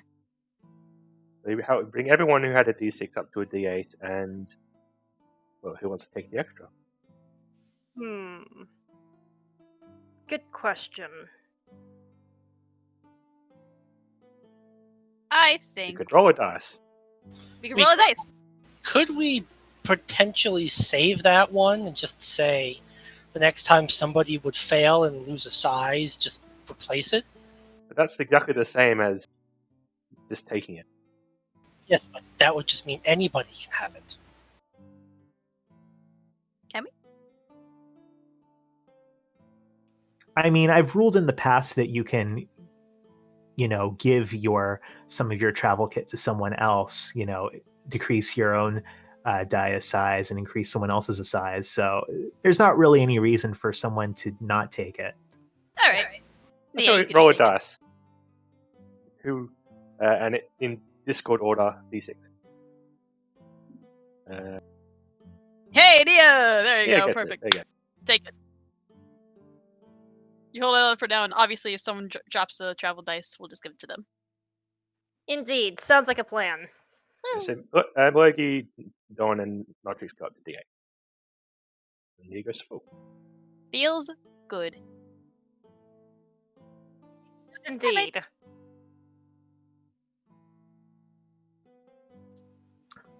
So, yeah, you see Essex kind of looking around a little bit uneasily, and he says, I'm not sure that I follow all of this, but being in these, whatever these are, these catacombs, I mean, part of it is comforting, but part of it makes me a little bit unsettled. Not a lot of places you can go if someone sneaks up on you. Well, this is where we stayed when we stayed here last night. But now, people outside of this group know where we are, namely Lua. We're not exactly being hunted down now. The only thing we really gotta worry about is the giant bug creatures. Well, I say we should try and head out of the city, going through the route that. Well, Lula did mention, I think, going north was the best idea and safest Yeah. Yes. when she rescued us that first time. So, as you make your way back out of the sewers onto the city streets, it is once more that eerie quiet, nothing but sounds of your footsteps echoing off of the hulks of these buildings. And you are just making pace through the city, trying to get back to where you left your cart. I think that was the plan. Yeah, And of course our we gotta class get is really far out of the city, isn't it? Yeah. It's a bit of a distance away, but it's early. You may be able to make it there by the end of the day. It's a lot of your issues were navigating this unfamiliar space. So, since you're kind of backtracking, Dawn, let's see how well you're able to do by following the maps that you've been making. So, Dawn, decide which skill you're going to be using for this. There are a lot of skills it could be. It could be survival, it could be insight, it could be perception, it could be I intimidate nature. my map. No, I don't. No. Okay, it's survival. Yeah, I'll use it. Okay, roll survival and add a +1 to that. Nice. Bro, Oh! are you kidding me?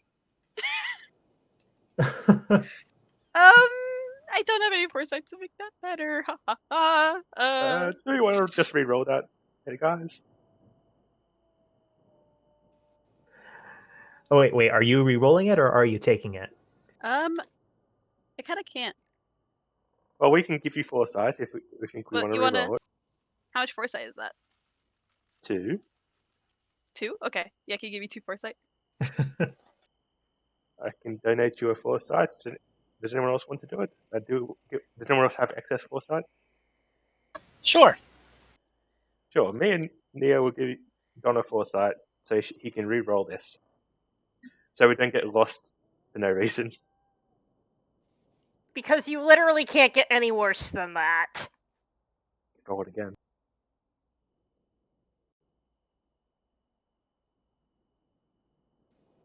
All right, you going to re-roll it?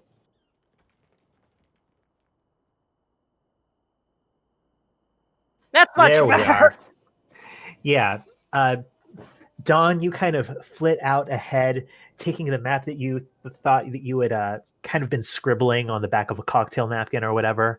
And you have a couple of false turns early on in the voyage. You think that you're almost going to run into a horrific situation, but you don't.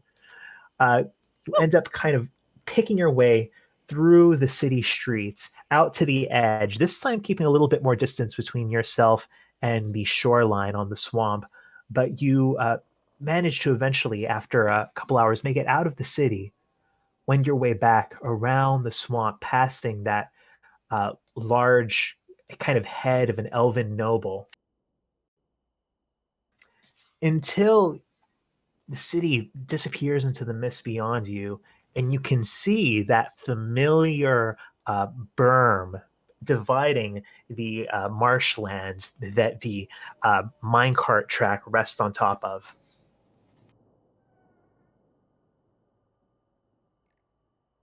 Here we are. Here I'm we sure are throughout- indeed. I'm sure throughout the way we were collecting peat, and we'll have enough to fill up the tank, right? Well, we know a place where we can get it, I think. That's what we found last Indeed. time. Yeah. There wouldn't really be peat on the way from the city to here, but yeah, you identified a source of it the last time you were around here. So around what time of day is it now? Right now, it's getting pretty deep into afternoon. So do we want to rest and then go tomorrow or start now? I think we should rest. I think we Yeah. should rest too. We've have a lot to process, and some of us got hurt pretty badly in that. That's a good idea. I guess we'll head back to where we camped last time we were here, in the exact spot. So you head back to that spot where you had hidden the cart. You're heading Yeah. back to where you had hidden the cart, or to where you had camped? Right. I think Well, where we camped, because where we we camped camped, close. well, where we camped is on the way, or I'm sorry, where we hit the cart would be on the way to where we camped, so we could probably stop by to make sure the cart is still there. Sure. Yeah. So yeah, it's kind of in a copse of branches and fairly obscured, but close to the tracks.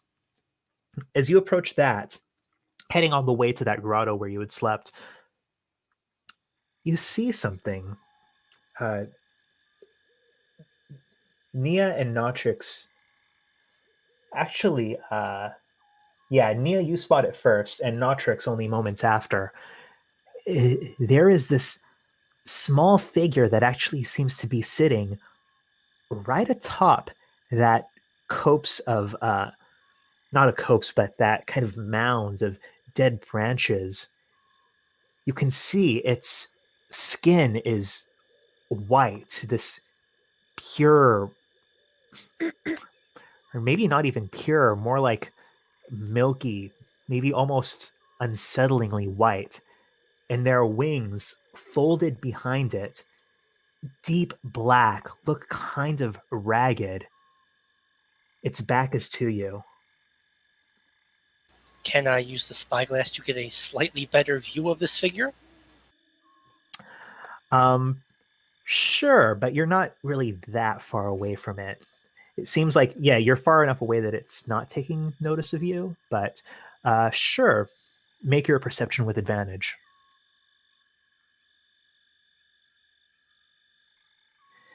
You look through the spyglass and you can see, just reaffirming what you had seen before, its wings, now that you look at them through there, they seem almost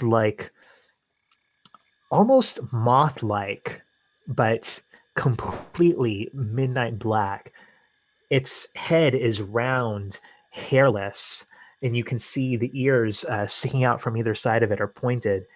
And you're realizing now it's very small, just a little bit larger than Dawn. Yeah, was she able to figure out if it was male or female? If it's It's hard to tell from the back. And what does its body look like? Like, is it humanoid? Is it like a creature? Yeah, humanoid. Oh.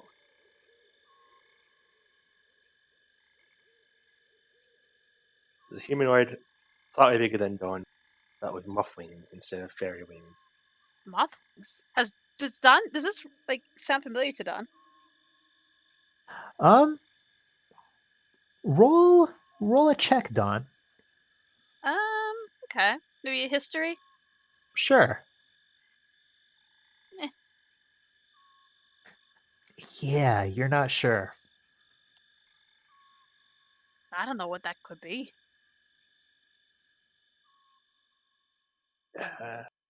Do we think it's friendly? Well, I guess we're in for free. That's a stupid question. And it's like sitting at our campsite? Or were we just walking and we just stumbled upon them? It's sitting atop of the kind of dead branches that you would use to cover over the cart. Oh. Interesting.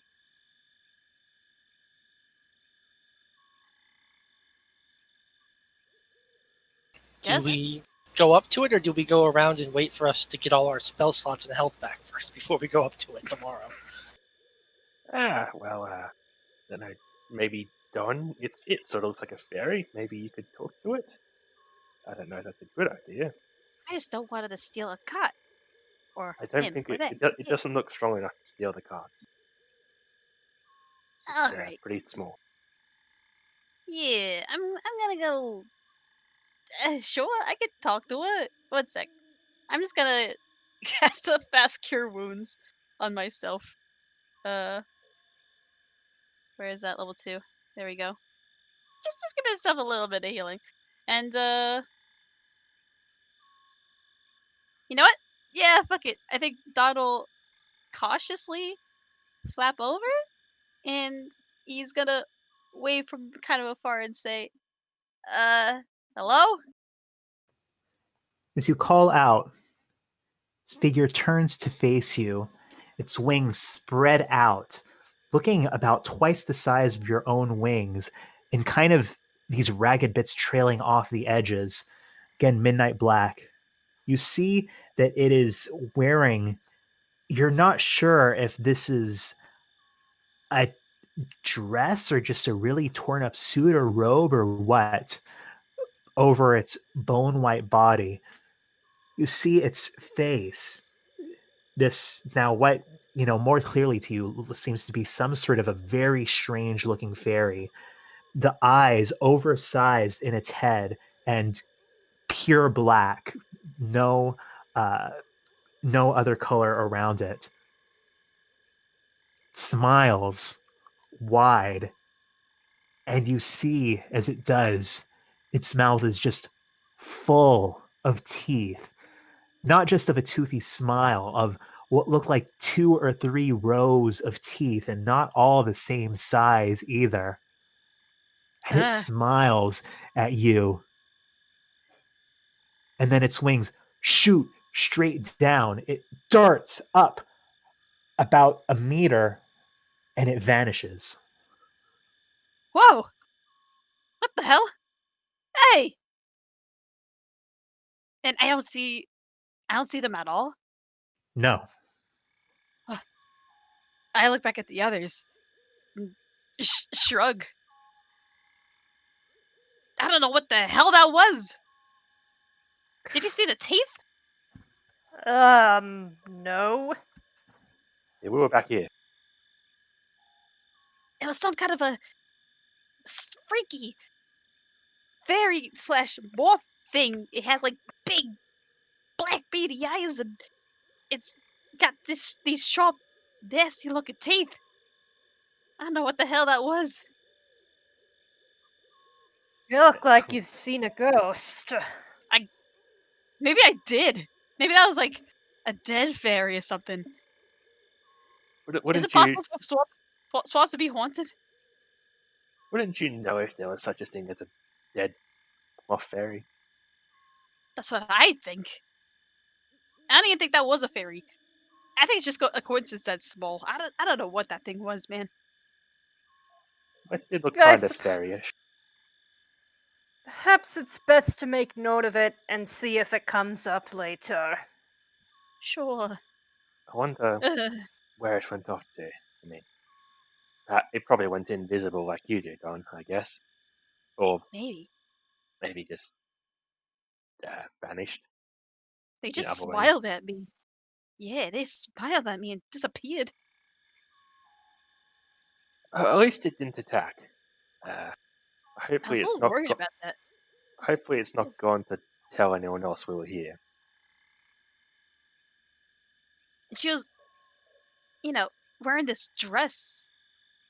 And, I don't like it. That entire interaction, didn't like it at all. Ugh. If I slept, I would have nightmares. All right, let's just go to the campsite. I don't want to be around here any longer. Understandably so. And Essex kind of pipes up. So, going to be sleeping out here in the swamp. Yeah, it's all right. We got We supplies. found a bit of a grotto here previously that seemed to be a good spot to make camp. Oh, right. Very good. Very good. Unless you want to start south today, but well, this might be your best chance to get Oh. some rest. Yes, I think I could use another rest, and you said you'll be heading north. Uh-huh. I suppose then I'll start following these tracks back south tomorrow. Yes, they're Sounds probably like the easiest way to get back south. Does it? I can't remember the way the tracks were. Would it be easy for him to follow those tracks back? I mean, they're pretty obvious. Yeah. I mean, like climbing and stuff. I think it was mostly over flat plains. Well, tracks have to be Yeah, flat in yeah. order to work. That's what they like. Train tracks need to be flat. That's an advantage. Yeah, it's not like a roller coaster. Sadly. I feel Sadly. like walking on the train tracks is probably the easiest way to walk south in whole of Fimpri. It's almost a road. Great. It's a road. Yeah. So, you all kind of, make your way to that grotto that you had left a few days earlier. Looks untouched, like no one else has been in there. I'll kind of go ahead and make a camp making check with advantage. Woo.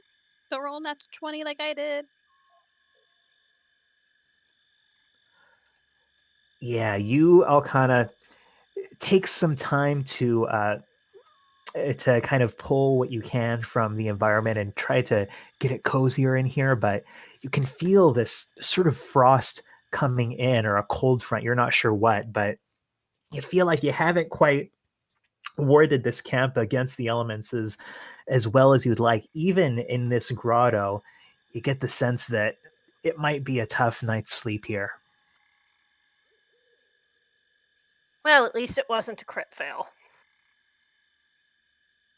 Yeah, only Alistair can crit fail on advantage.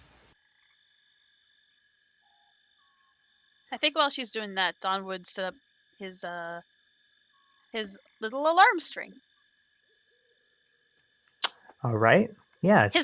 His ping string, if you will. Okay.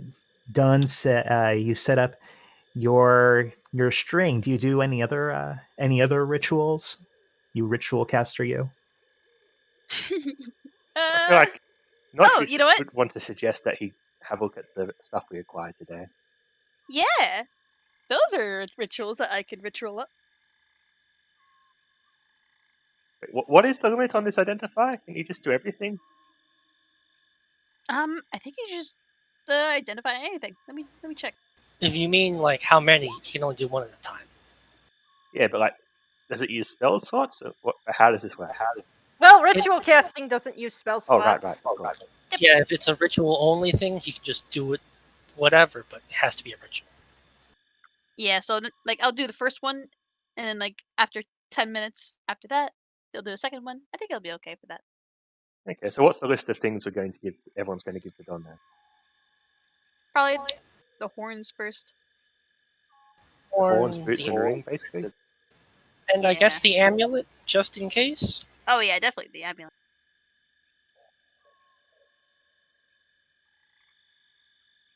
Here, Don will start to cast Identify on the horns first. The horns first. Yeah, he takes out his orange pearl. All right, Dawn, go ahead and make an intelligence saving throw for me. Oh.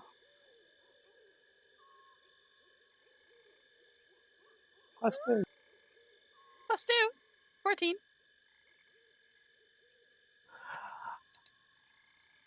All right. Roll a D100 for me. Ooh.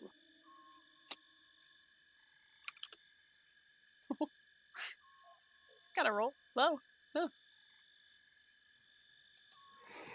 You kind of hold the pearl in your hand and focus in on these horns and hold the pearl in your hand and kind of turning it over in your fingers and turning it over, and you're picking up that these horns, they're wrong. There's something about them that it's just not right.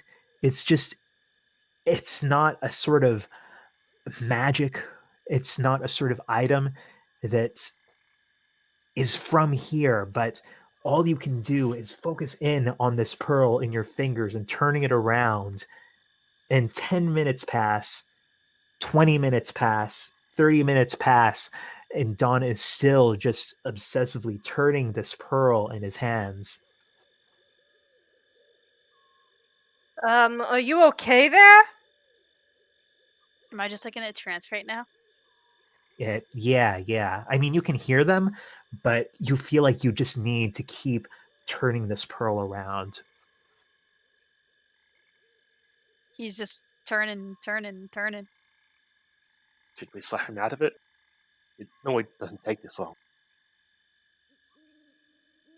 Can I lesser restoration him out of it? I mean, haven't even tried shaking him yet. They need Yeah. to escalate. Yeah, try shaking him first. That's fair. Yeah, you shake him, it does not do anything. Don is just still focused in. Nia takes. Actually, I don't know if that's a good idea. Okay, I'll try snapping my fingers in front of him. Really Nothing obnoxious, like. happens. All right, Nia wraps her hand up in her sleeve and takes the horn away. You take the horn away, but Don is still just focused in on this pearl. Oh, I mean the pearl. Damn it, not the horn. Fuck. All right, let's make a contested your sleight of hand versus Don's either sleight of hand or acrobatics.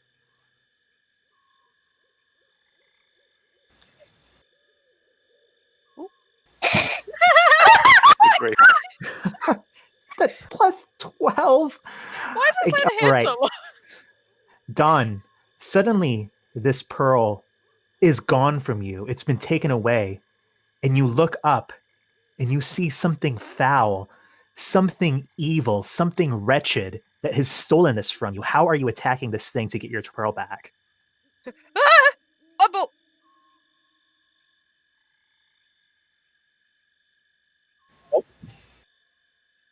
And that's your bonus action. So what about with your action? Sorry. Poison spray. All right, Nia, make a constitution saving throw. I'm so glad he uses this useless ass spell. Yeah, Ah! Nia, as you take this pearl, you look and you manage to duck as this black bolt just impacts over your head, but then you just get this face full of poison that you are coughing and trying to bat away. Guys, I don't think he liked that. Okay, now can we use lesser restoration on him? Give that back! You're casting Lesser Restoration? Yes.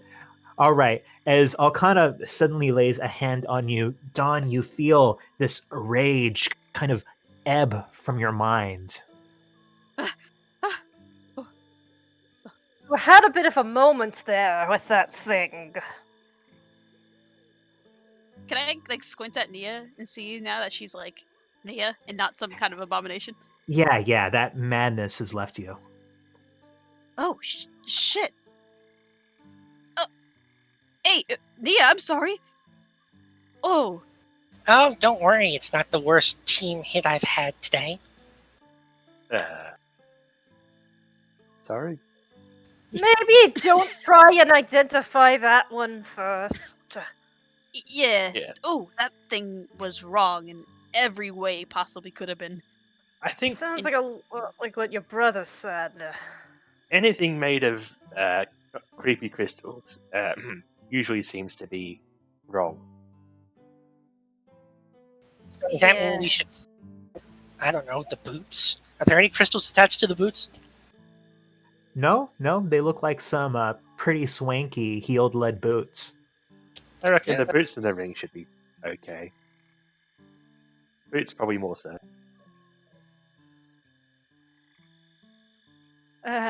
Don like shakes his head and says, "All right, yeah.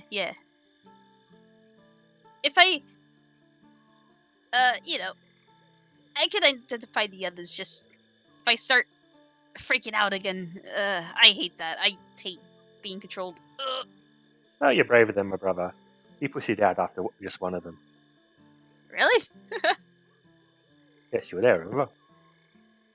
Oh yeah, that's right. Yes, we were all there. Jeez. Whew. All right. Yeah, give me the boots, I guess. Those can't be. I mean, they look nice. They can't be that intimidating, can they? Oh, And I will. if they try mess to with eat you, we'll stop you. Thanks. Or if I try to eat them, stop me. Okay. So, Dawn, you take the boots and take 10 more minutes to cast Identify on these. All right, so you take a few minutes, and until you're able to work out the sort of images coalesce in your mind before you, and what you can tell is that these boots are indeed. Oh, sorry.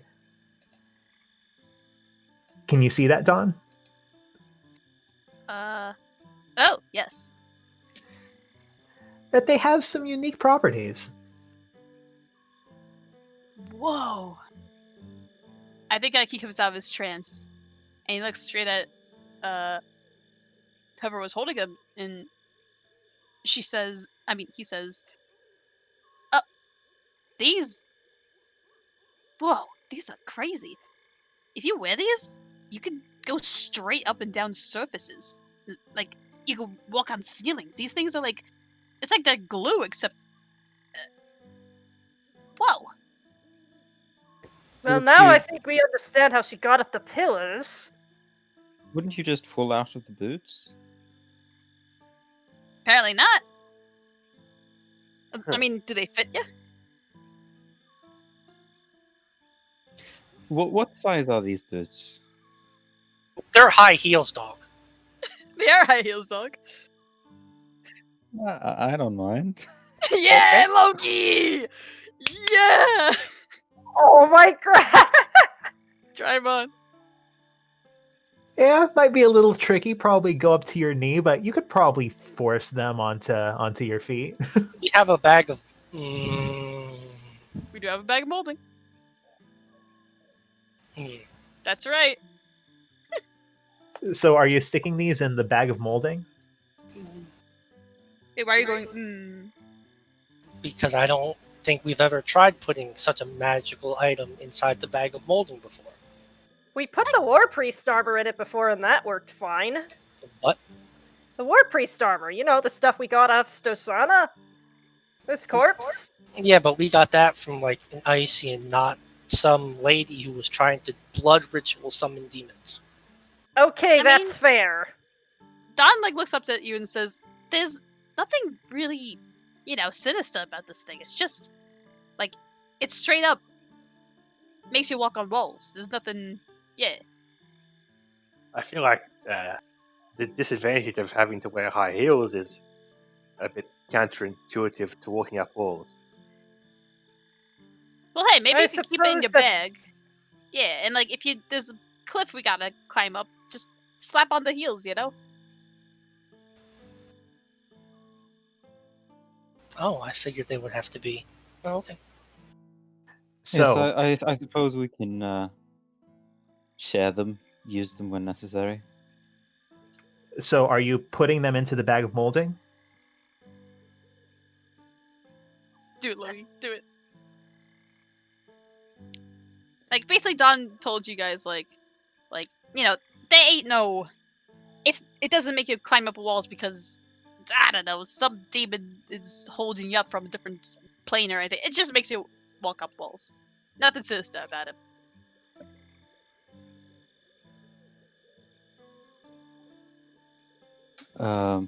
Well, I guess it would be nice to know if we could change the size of these boots so each of us has the ability to use them. I'm going to try to put it in the bag of molding. All right. You drop it into the bag of molding, one boot, then the other. Feel them almost lost to your hand. Then you put it back in there and you pull out these boots. And when you do, they seem wider, and the heel on them, they still have a heel, but it's low, closer to the heel on a cowboy boot.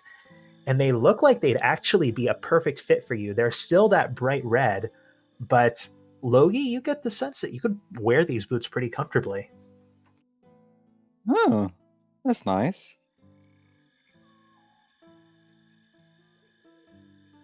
I guess it worked. Are you Yeah. going to try them on?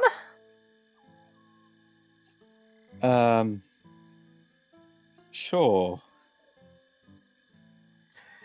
Yeah, Logie, you take off whatever sort of shoes you were wearing before. Stick your tootsies in here. Take a few experimental steps. Feels fairly comfortable. You kind of take a test step against the wall of this grotto, and you kind of slip onto your ass. You get the sense you have to spend a little bit of time with this to really get a hang for how to use these boots before you can start walking up walls with them. Huh. Which is my way of saying they require attunement. Yeah, I figured. That means only one The- person can have. Oh, yeah. Does someone need these more? I mean, we almost had a problem because Nia can't teleport. If that counts for anything, I don't know. Oh, true. Yeah, everyone else in the party can either teleport or fly. Yeah, of course. Nia, of course, needs more mobility than she already has. I was about to say that. Yes.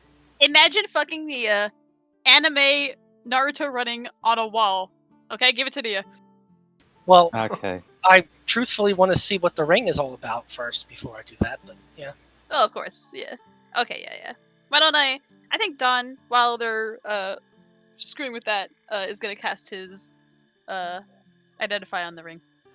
So yeah, you guys are maybe playing around with the boots a little bit. Maybe you take them off and put them back back in the bag of molding. Have someone else deal with them. And what you find right away is that like Nia, when you pull them out, they look far more like they did originally. They have that higher heel once more. But Dawn, you hold on, let me put this on here so you can read it. So many players listed for this. You take out this ring, focus in on it, hold up your pearl, and it allows you to I'm just going with what's fashionable. I don't know. I got the sense that Logie would not feel like the heels were fashionable for him, and Nia would feel like the heels are fashionable for her. But if Nia feels like, I thought Yeah, I don't think Nia is a big fan of heels, but like Okay. the red color, yeah, sure. All right. Well, then when Nia pulls them out, then they are more like cowboy boots again.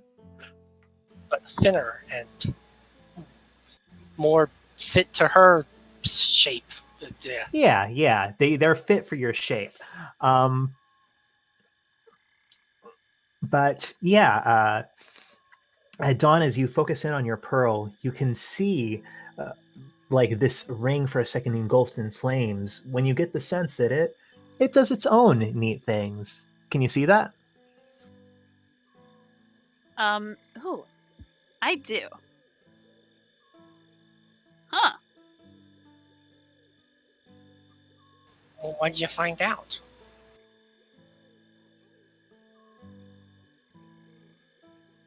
Carry. Wow. Okay. This thing, it has a lot of resistance to cold. It's like a fire ring or like a ring of warmth, you know? Like if you wear this thing, you'll basically be able to survive like freezing temperatures. See I why think you'd want to have that out here. Yeah. You could survive something way below freezing, like minus like 40 or 50 Fahrenheit. Oh, I don't think we dwarves use Fahrenheit. We're more sensible than that. Let me think. What is that to?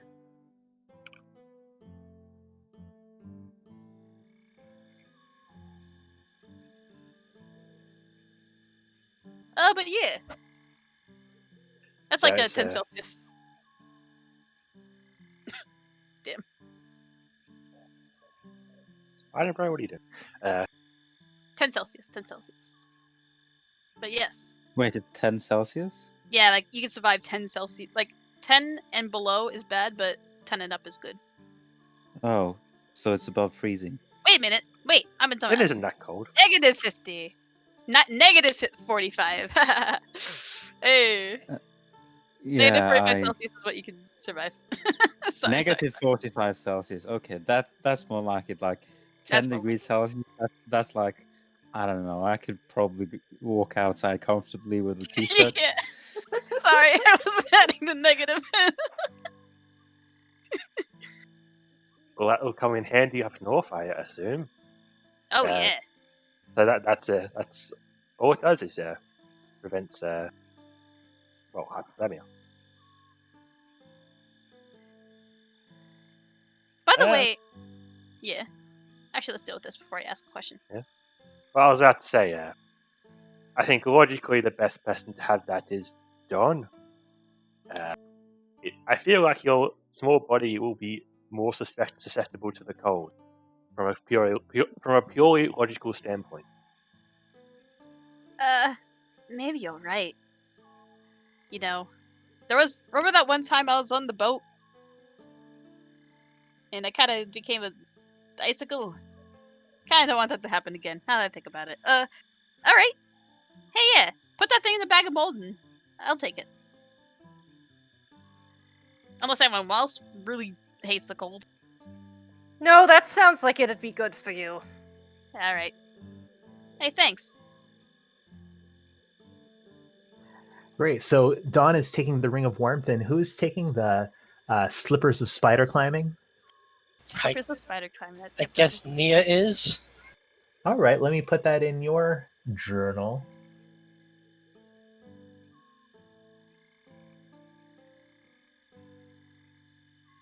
So, as Dawn finishes identifying these two new objects, does Dawn or anybody else do anything as this afternoon turns to evening?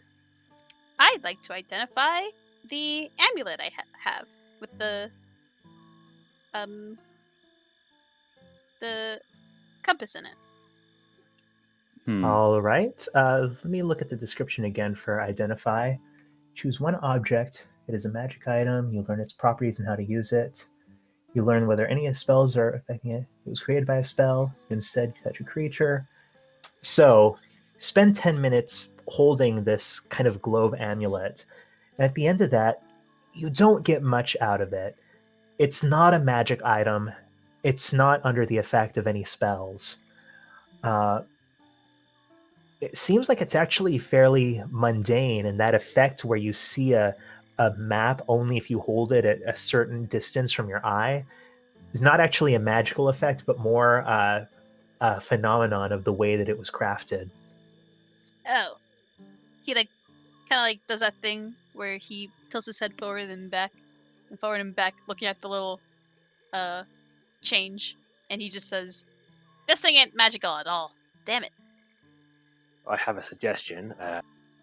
As our map man, perhaps you can look at this map and try to make your own maps better. I don't know, maybe even find out where these places are. That's a thing Sure, you've done before. that is a thing I've done before. Hey, one thing Don wants to do is he's gonna like just make a dot on like the edge of the like where they are currently and the edge of the map. And oh, thank you. He basically wants to draw like a straight line, like when you do a clue scroll and Sure. you like what's called when you do clue scroll, you make a straight line to where it's pointing, and then like you go to a different location and you draw another line, and that tends to point at the Oh, Triangulation. triangulation? There's a term triangulation. for that. Sorry, yeah. Oh, sorry, I don't. I use Alt 1 toolkit for this shit. I don't. You Yeah, want to really. you want to draw the vector that the compass is pointing at on the map. Nerds. Yes. So I'll do that for this location here, and then eventually when we start moving north, I'll do it again. Sure. All right. So why don't I just draw a line for you on here to show you what that looks like? Okay. What color should I use? Blue? Probably something super like thin and unnoticeable, like white or like a cyan or something like that. Just so it's not too Okay. obnoxious. I'll use a white. So, yeah, you try to work that out, and you pick up that it is. Wait, I'm not sure if you can even see that. We can't, but if we can't see it, then maybe you could reveal where it's point, like the midsection is, like once we're more farther north, or like once it's so clear that you see it. Yeah. Yeah, I did, like you said, to try to make it real unnoticeable. Oh, I see. Okay, no, it's good. Okay, so since we have some downtime, can I just show Don a couple items in my inventory to check them? Sure. Yeah, Maybe well, pay for this. I got the dirt summoning rod, but I think I'd like it identified just in case it has some of the properties I don't know about. Sure. He will identify. Boop. So, yeah, Don, you focus in on this, and at the end of your identify, kind of looking in your fire pearl to tell you what this is, you get the sense that this is a. Hold on, I need to check.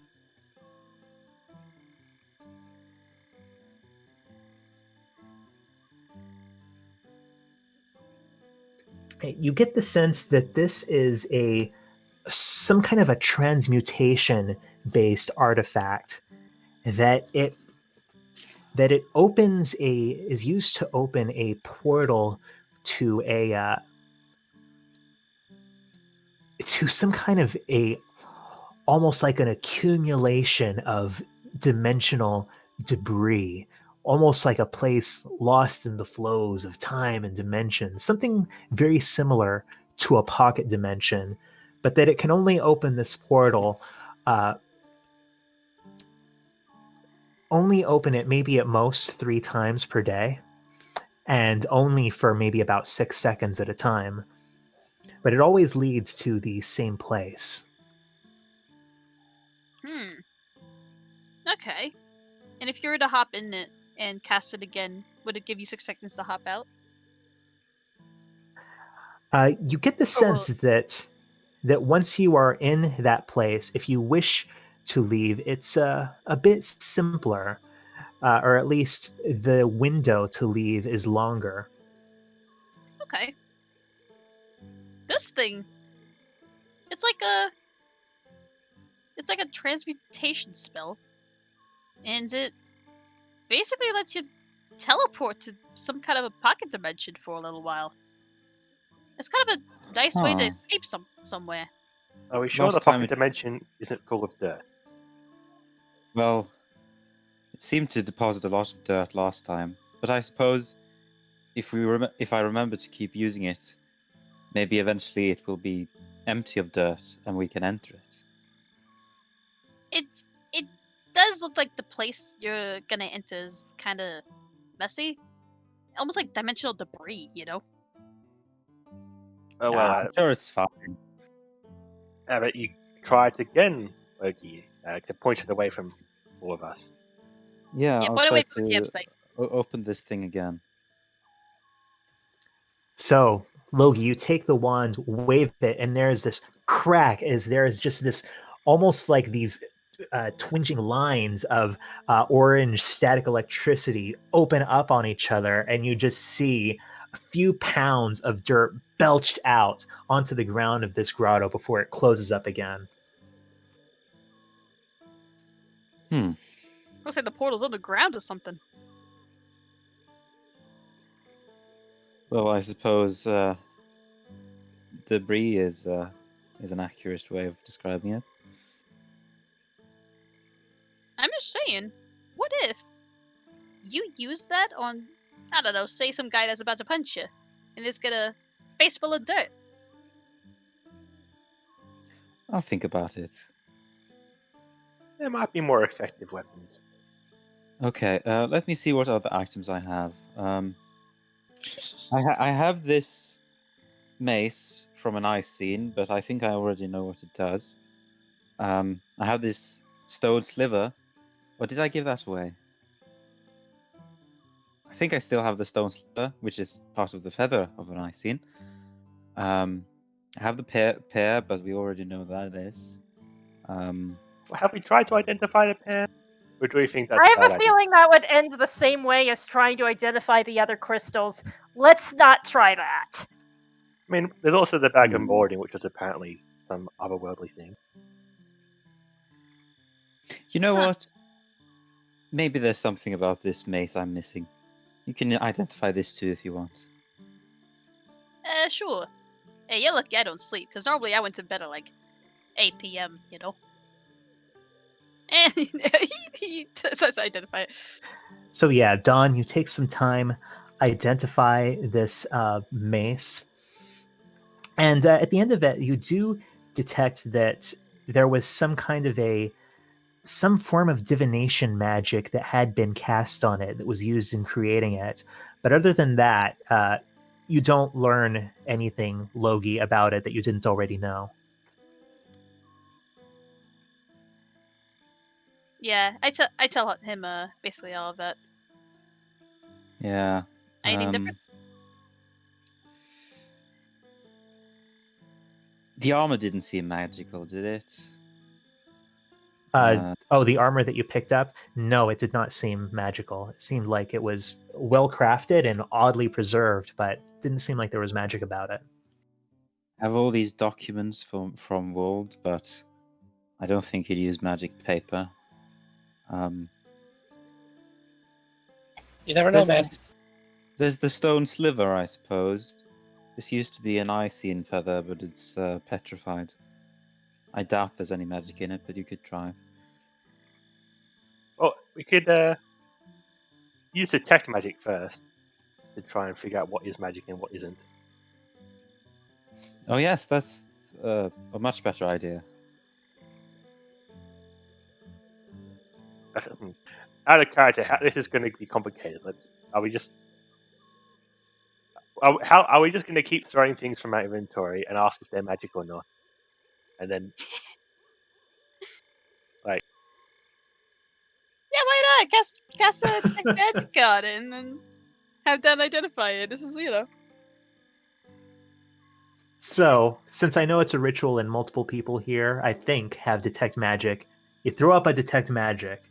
You focus in on this feather. You pick up a faint faint signature of magic on it, of something, of a little bit of transmutation, maybe a little bit of something else. It's hard to say.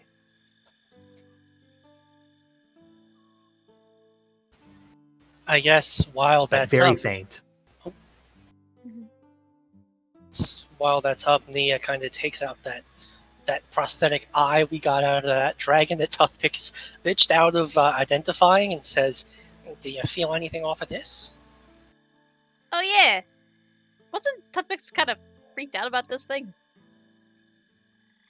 Yes, that might not be the best idea. We already know the reaction. Oh, I don't want him to identify it. I just wanted to know if he got the magic off of it. It's definitely magical. There's some divination magic on it, but then there's a much larger magical signature that you cannot identify. Can I hold up the tiara we got from the Aviancy in that cave into the detect Yes. magic area? Mm-hmm. Does not seem magical. Okay. What about... Now I'm looking through my inventory. Oh, What wait. about my Hua Rairi head? The bit that Peyton didn't break. Yeah, you pull that out, and you don't actually detect any magic on that now. Peyton, Hmm. Peyton. I assume the tiara that Nia kept from Vold's house would have the same kind of "you can't recognize this magic." Probably refresh my mind on what that tiara was like. Oh, I was not here for half of that session, so I think it was a marble thing that had some kind of like a hidden symbol on it. It was either Harikanto's or Chelonius's, I forget which. The one we found from the Kenku, the Aviancy, was the Colonius one. So the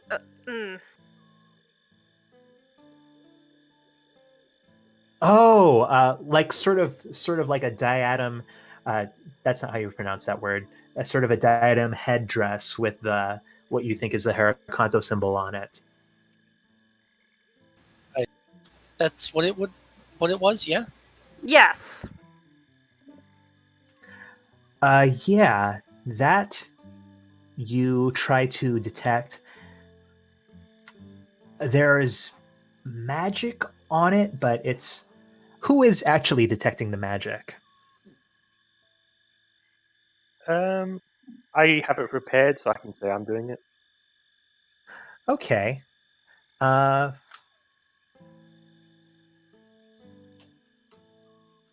and you've used this before, right? Yeah. Detect magic. Yeah. Yeah, I've used it half a dozen times. Yeah. All right. Roll an Arcana check.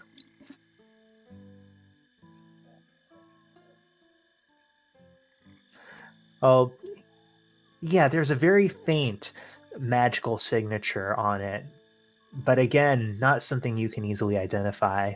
Nothing very strong. What about? Um, My waffle iron isn't some sort of arcane artifact, is it? Your what now? My waffle iron, that isn't some sort of Oh. artifact, is it?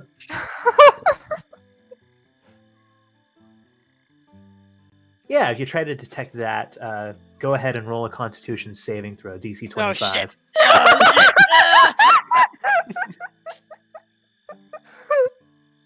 No! I have to be careful not to meddle with forces I don't understand. Yes. You just killed Dawn. Good job. No. Yeah, the waffle god will have your soul.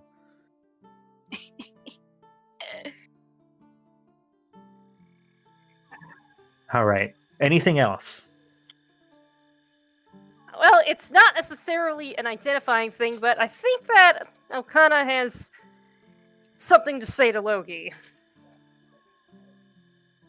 So Oh, do we want to do finish up the identifying before we do that, or Probably a good idea to finish all that up first. Yeah. okay? I guess All right, what's next? I don't know. Have the fire talisman. Sure. No. All right. want What's to everything that's identify not horrifying and possibly? I don't know if the fire talisman is horrifying. All we know is that it's possible it might blow up. And that's not mind control shit. That's just like, oh, it's on fire. Yeah, and identify, we can figure out how to use it, which might be good. Because Yeah. most of the time we don't understand why it's doing what it's doing.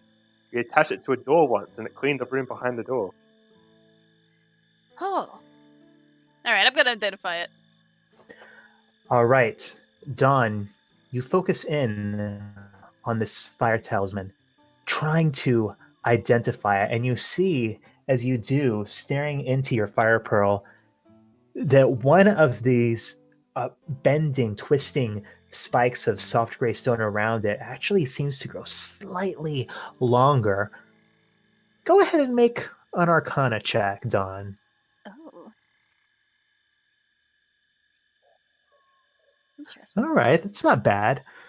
So, you, as this vision starts to coalesce within this fire pearl, what you learn, first of all, is that this is something called dialt, this material, this odd magical stone, but that this has been modified heavily through magic, mostly through transmutation magic, though also in part through evocation, divination, to create this talisman into something else, something that's almost like a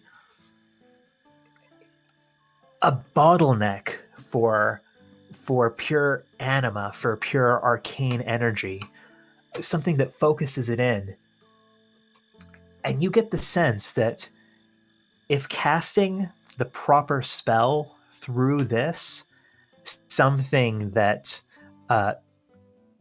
opens bonds between different planes, between different dimensions, that it can direct that energy towards one plane in particular, used to draw power from that plane, perhaps even to draw creatures from that plane. Wow. This thing. Okay. This thing is, it's dial. Mhm. It basically, it's hard to explain. It's like a focus, and you could kind of pull energy from like different planes, and I think you could use it to summon creatures as well. I I don't know if it's assume from the spirit plane. Maybe? I assume it's probably a plane of fire, because it's a fire Maybe. talisman. It has the runic symbol for fire on it. Yeah. Maybe you could summon a fire fiend? Is that what it's called? How weird. But you could like, cast spells through it. I'm guessing if you cast a spell like, like a fire spell, you could do something interesting with it. Well, you have that flaming sword, although I don't know. If that's I don't know. You wanna? I don't know if casting that spell would make a bigger flaming sword or something. Yeah.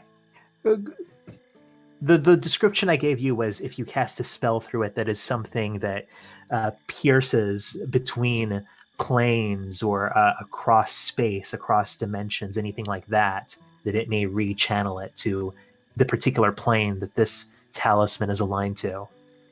So it might do something different, but it's not always known if that different is going to be good, is what you're saying. I might make have some ideas to try another time then. Sure. Alright. We got anything else to identify?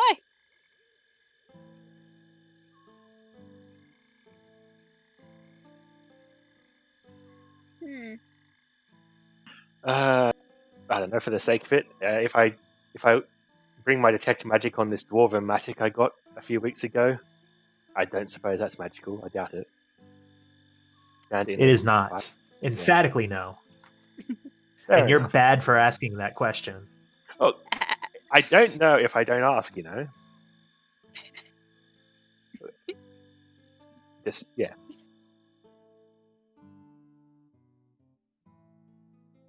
Alright, well, if we don't got nothing, why don't you all go to bed?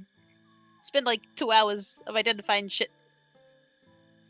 I mean, I assume the rest of the party has just been doing stuff for the most of the time while Oh, John's yeah. slaving away at his orb. Oh, true, yeah. We had a nice dinner, and Don was just over there, just looking at his spell. In between 10 minutes, he chopped down on some food. So that's it for Dawn's ritual casting. I guess so. And hey, you know what? Maybe if you learn some more stuff about the more scarier things that might give Dawn a brain bleed, then we'll identify that later. Like the not pearls, the pears and stuff. All right. With that, as the rest of you either wander off to bed or start talking with each other, let's go ahead and finally take that break. Oh, yes. We take us now back to the scene already in progress, where I believe as everyone's sort of settling into their own little niches, finding a place for themselves here in the grotto, that Alcana is approaching Logi. She is indeed. Hey there. Oh, hi. Hope you've been holding up all right since you've been back. From wherever it was. Yes, it's been a little bit disorienting. Yeah. Sometimes I feel like I forget things here and there, but I'm chugging along. Right, I realized after all of the fervor that you didn't actually know about something that happened the morning after your disappearance, or at least something I heard about happening the morning after, and I thought it might be particularly pertinent that you in particular should know. All right. You see, while we were traveling that morning after, I got a message from Specs back in Ardoin, saying that, somebody had approached the friends of Elena and said that, folded up and disappeared. Oh. That's a bit worrying.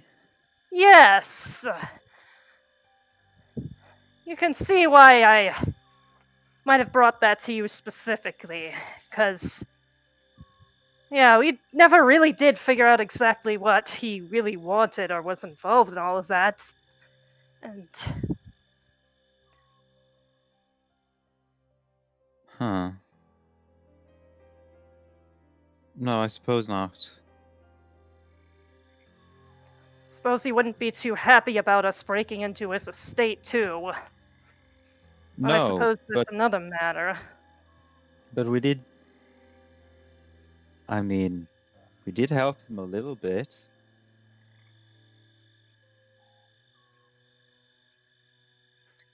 I suppose I just mainly wanted to get that off my mind so that we had a clear slate with everybody in case something ends up happening with that.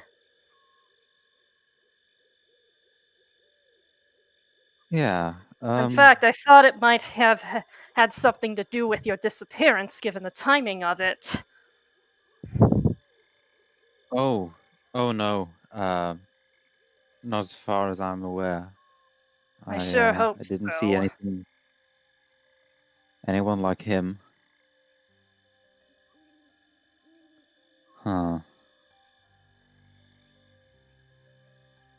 Yes, Well, that at does least seem a bit obvious. Well, at least for now, we're in a place where it's very difficult to follow us. In any case.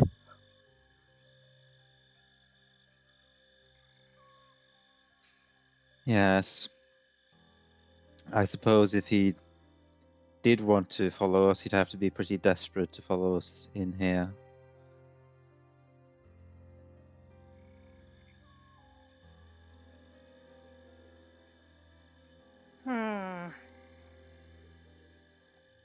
I suppose that's it. Unless you had anything else you wanted to add or say to me.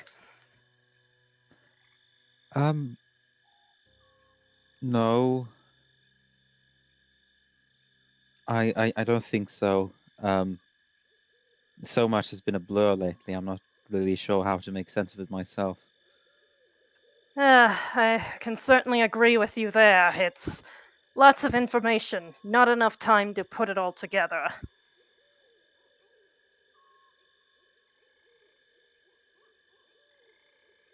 Well, good night.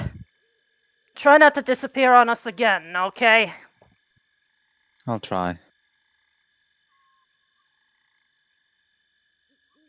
And just for flavor, I sort of imagine that as Logi is going to sleep, he sort of instinctively wakes up and looks up to the side, expecting someone to stand over him, like the peculiar old man, but realizing there's nobody there, he just goes back to sleep again. Actually, you look over, and then you do see someone standing there. It is Druid Essex, and he kind of looks down at you and he says, "Oh, oh, awkward." You see, he kind of steps back through the opening of the grotto, and he has something small and kind of shivery in his hands. He sort of brings it close to his mouth, and then opens up his hand, and you see something dark flap off into the growing darkness. Did I see that? Sure. Yeah, you have 16 passive perception. Why not? Hey, what was that? Huh? Oh, yes. Well, if I'm going to be walking along the tracks to Exile's Watch, I decided that I would send something of a messenger to tell them of my imminent arrival. Hey, you didn't tell your bird to tell them that you're with us, right? Well, I told them that I had been rescued and that I would be returning back myself, and that the Grey Forge dwarves should expect me, but it should be fine because I was involved in some of the deal brokerages early on. That's getting into minutiae, but that they should expect me at Exile's Watch via the Grey Forge camp. Right. Hey, stay there for a second. Give me a second. I like.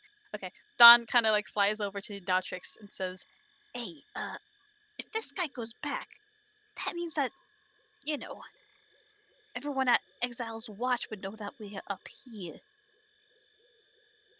Well, right?" I mean, we didn't make it too much of a secret we were going north. We told several people that, I think. Yeah, but they don't know that we're on the tracks. That makes us easy to, you know, Well, find. by the time he gets there, we're probably not going to be on the tracks anymore, I think. Like, he's not going. We're going to be going much faster than he can ever achieve. True. We might he be is at the going north up. coast before he even gets to the Grey Forge. Who knows? Well, that might be optimistic. Well, I was thinking that on the way back we could use the tracks again, you know? True. Well, I'm just saying. Do you think this guy will, you know, keep the secrets of us being the rescue party? well, if you think about it, I think it's actually a good thing if he tells them, because that makes us seem like better people to them, and that's good. That was a terribly That's phrased good, sentence. Adam. That's good, Adam says. I don't know. We kind of cut off the hands of the Ascendant. And, you know, we kind of know secrets that they, like, don't want other people to know. Look, we're not there anymore, and probably not returning there anytime soon, at least. Alright. I- As long as they don't set up any assassins, you know? No. I don't want to be on those tracks and find, like, 8 Mind Slayers waiting for us to make us dinner. I think they have more important things to be doing. Alright. If you're sure. If this new lady, whatever her name was, that monk who went off with the Ascendant, if she wanted us dead, she would have just she would have invited us back and then killed us there, rather than allow us to run away. Yeah. Okay. I think Don will go back to the guy and just say, alright, yeah. It's good of them to know that you'll arrive, you know? So they they don't think that you're some bandit or something. Okay. Yes, of course, of course. My thinking exactly. I should be heading out first thing in the morrow. Do you think you need any well, you're definitely gonna need some supplies. You probably have some stuff to spare to you. Right? Or, I mean, how long is the walk, would you say? 'Cause It's it took like a day to get up here, right? yeah, it's difficult to tell, but you kind of bring that up, and he says, Oh, I am experienced in living off the land. Sometimes when I will merely summon a friendly bear to sit alongside me, and I will curl up in the bear's fur. Excuse me, spoonerisms, and it could be a very effective safeguard against the elements. Ah, alright, you seem confident. Alright, that sounds good. You can handle yourself. I understand you are headed north, but I think I'd rather make the journey back to a friendly place as quickly as possible, even if it means subjecting myself to slightly more danger in the immediate interim. Hey, we don't blame you. Good, good, great. Alright. I think Don is gonna set up his what's it called? Well, no, actually he already did his alarm. But yeah, he's just gonna set up his little sitting area where he leans against a tree or something. But yeah. "All right, so anything else this night before you guys all take a little bit of a napsy doodle?" Well, those of us who still sleep. All That- right. So in that case, I would like everybody to go ahead and roll their travel dice. Okay. Also, Right. wait, with the bear thing, was he being passive aggressive to me? I don't think so. That's so funny if he was. Oh my god. So, Notrix and Alcana, your travel dice size decreases by 1. Ah! Damn.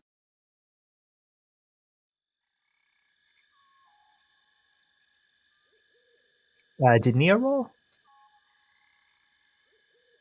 Honey. I think Seth said BRB. Oh, he did. Oh, okay.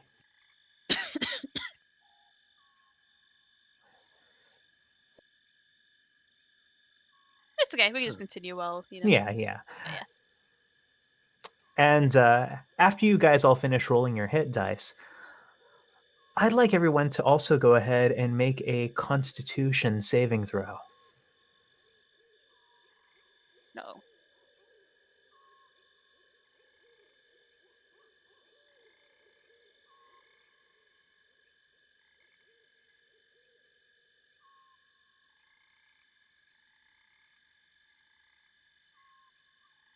Oh, are we rolling con saves? Okay. What are we rolling con saves for? Travel dice and then con saves.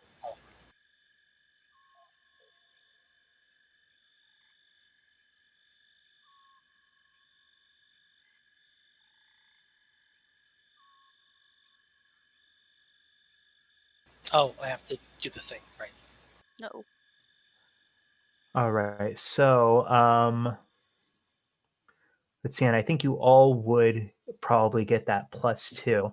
So our con saves were 21, 16, 5, 5, and 12.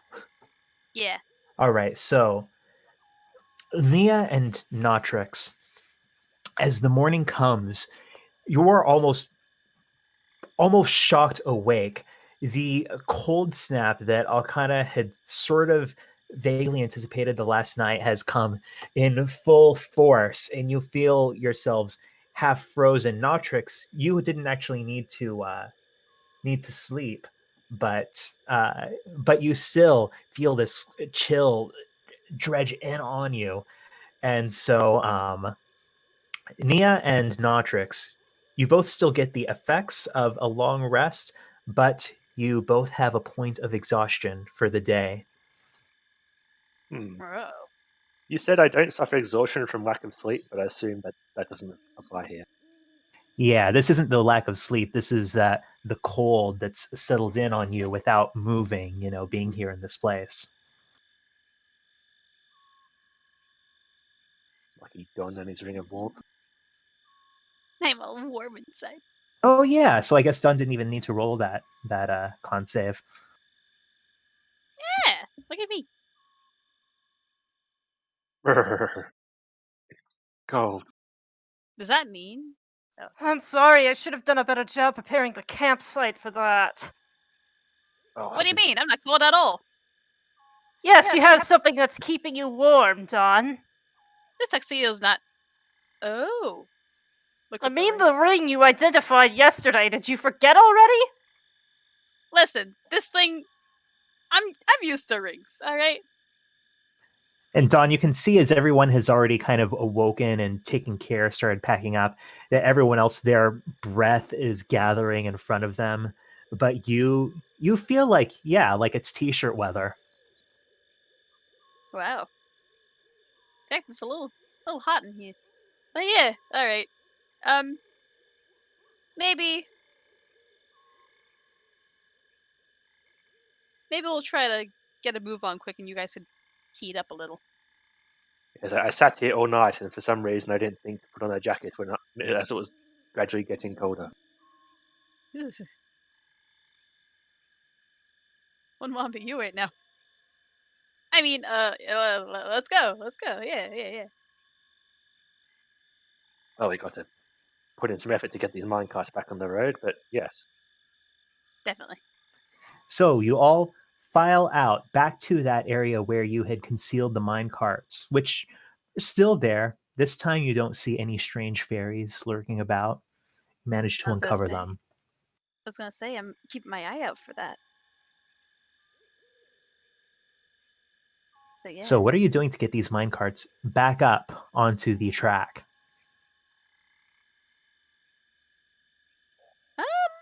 Oh, should I try my auction again? Sure. We'll tie the ropes to the parts of the minecart, like sit it up straight, so that it's on its wheels, and then we'll pull it.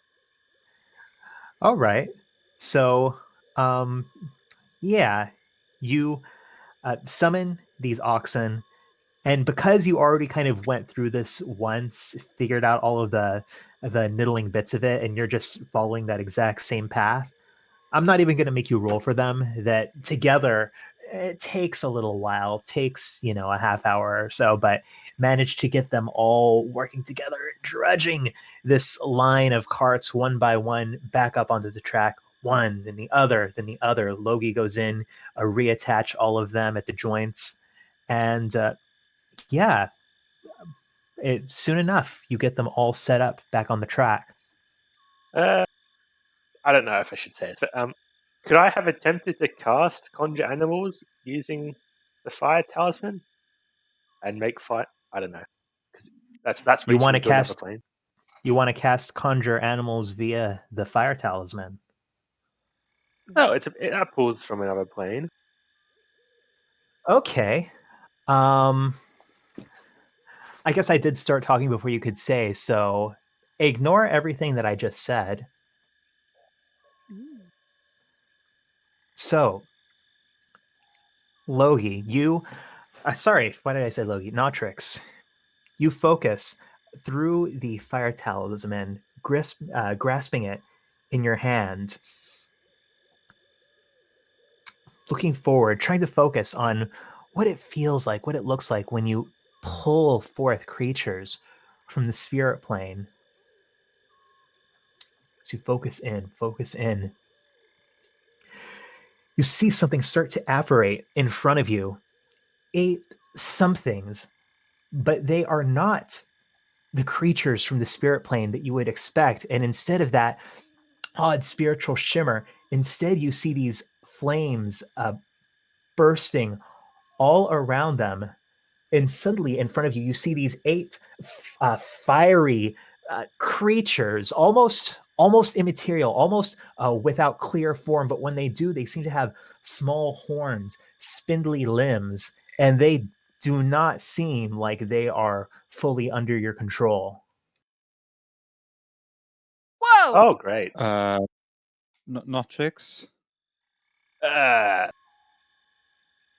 What know- is you know- that? When you have some ideas, and it seemed like a good idea at the time, but then you realize maybe it wasn't a good idea. Yes, all I the time. I kind of thought maybe I could summon some fire oxen as a test after Don found out what this did. But these aren't fire oxen. I'm disappointed. I And know that is there's an easier way to do this. And that is when you But see them starting to I bounce around you. And all at once, 3 of them seem to glow a little bit, expand in form, and these waves of fire suddenly all around you. You get, 3 waves of fire. I need everyone to make 3 dexterity saving throws. Ah! Oh, great! Notrix! Sorry.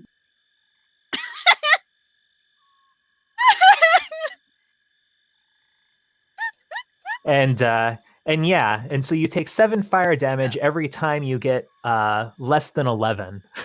Holy shit! Alcana actually rolled decently for Dex for once. Wait, what? How much damage? 7 for each failure, and you're rolling 3 of these. So wait, A success is 11. Do I need to roll concentration now? Because I'm concentrating to keep these here, am I? Sure, yeah. Sure. please fail. Please fail. You do know you can break concentration spells whenever, right? Well, I Can he succeeded just, like- on all of them. Can you just tell him to So, go away? Yeah, earlier I was about to I was debating asking Notrix if he could just stop concentrating, but I think it's funnier if I just slap him. Okay. All right. Damn it. Logie, you reach up and try to slap Notrix. Is Notrix resisting this slap? I don't think he's expecting it. He just All right. In doesn't that think case, it's coming. Logie, make a strength with advantage and add 4 for your proficiency.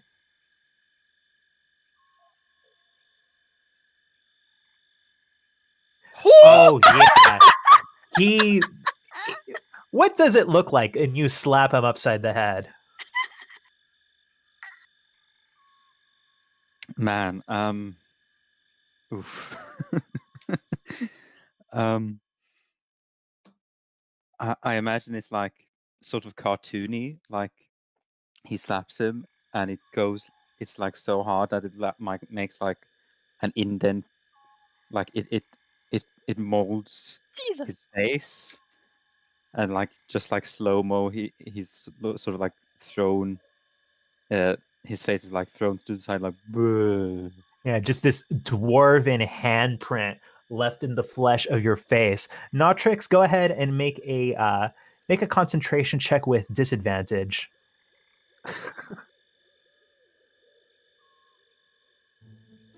Yeah, you stop concentrating, your concentration loss, and you see the 3 that blew fire on you. They all kind of poof out of existence. One of the other ones poofs out of existence, but you realize 4 of these creatures are still here, still kind of dancing around you.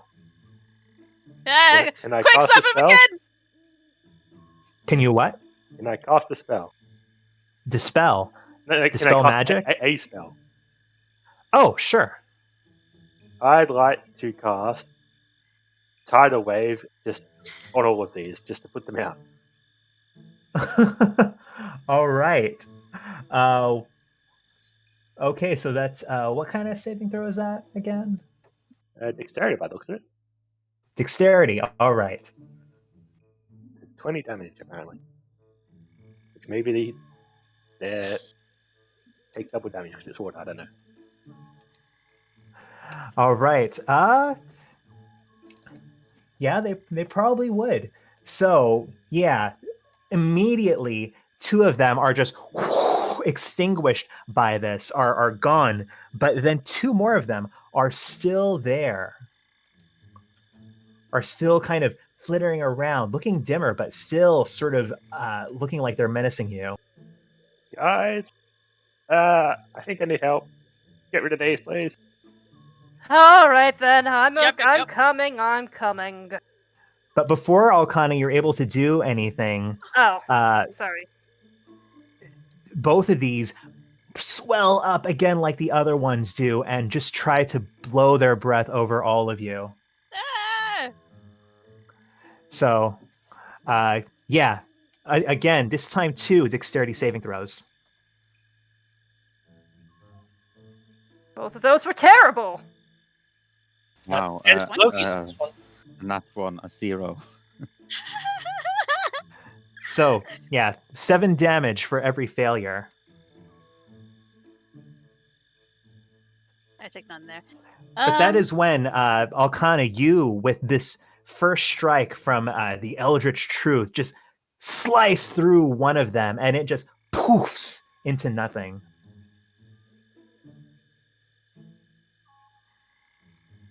And what about with your... Oh, you did your second strike, and yeah, you turn back around, slice through the other one, and whoo, it is gone. Okay. Note to self, don't do that. Well, Or do it in the vicinity of people who are doing bad things. yeah. At least now we know which plane it's connected to. Was that Yeah, not obvious? Sorry about that. I just didn't know about anything else to do. Well, you seem to get some of them. Thanks. And hitting me? He just like still has like a red mark on his cheek or something. Right, so are you going to now do the more standard thing? Want me to do it? Sure, I do it? that might be a good idea. Yeah. Maybe I can work on some way to control these things, maybe. Here. Or maybe I'm not the right cast and this talisman is also racist. So, Dawn, You concentrate. You summon 8 oxen. And all of that stuff that I was talking about before happens. They go back up the same path. Logi lashes the carts together. You got a cart train set up. It's fantastic. Ah, perfect. See Druid Essex kind of looking on from the side, and he turns back towards you and he says, Ah, well, listen, I thank you greatly for saving me from that nightmare, even if it may have been inadvertent. I could see dawn is coming in fast, so I suppose I had better get moving sooner rather than later. The harshest chill of the night is starting to burn off. Now seems as good a time as any to begin my journey. and he walks up to you, Notrix, and he says, Well, was lovely seeing a familiar face in such unforgiving surroundings. Uh, say hello to your father for me if you see him. Yes, I don't know if I will be seeing him anytime soon, but I will. gives you this kind of awkward handshake. Tell my brother that I'm fine. Good, great, yes, I will do that. Yes, and I hope Exiles watches nice when you get back there. Oh, I'm certain. Anywhere. This swamp looks like a paradise after what I've been through. Well,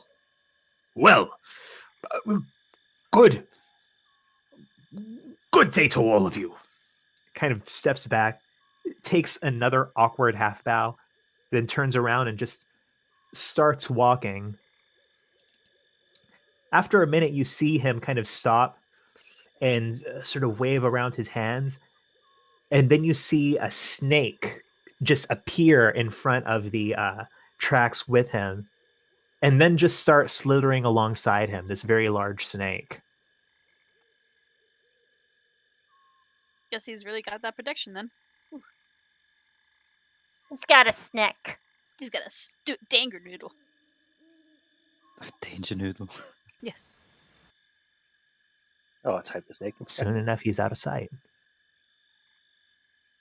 Well, Then, are we ready to head northward now? I'd say so. Yes, well, So we you, need to go get some peat, put it in, and get going. Oh, right.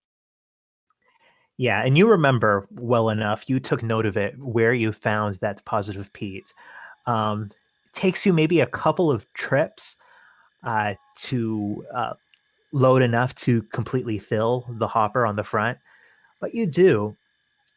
But what you notice, there's kind of at the side of the hopper, did not quite get sucked into the engine's combustion, is half of one of the original bricks. And you can't help but notice that the bricks it was loaded with, these bricks of peat, they are a lot more solid, a lot darker, a lot more homogeneous in their makeup. And these ones that you're bringing are more like loose handfuls of this, rotted vegetation stuff. You can't help but think that this peat that you found is probably going to be a bit less efficient than the ones that this came loaded with. Hmm. Maybe I I think can that, put fire I elementals inside the engine.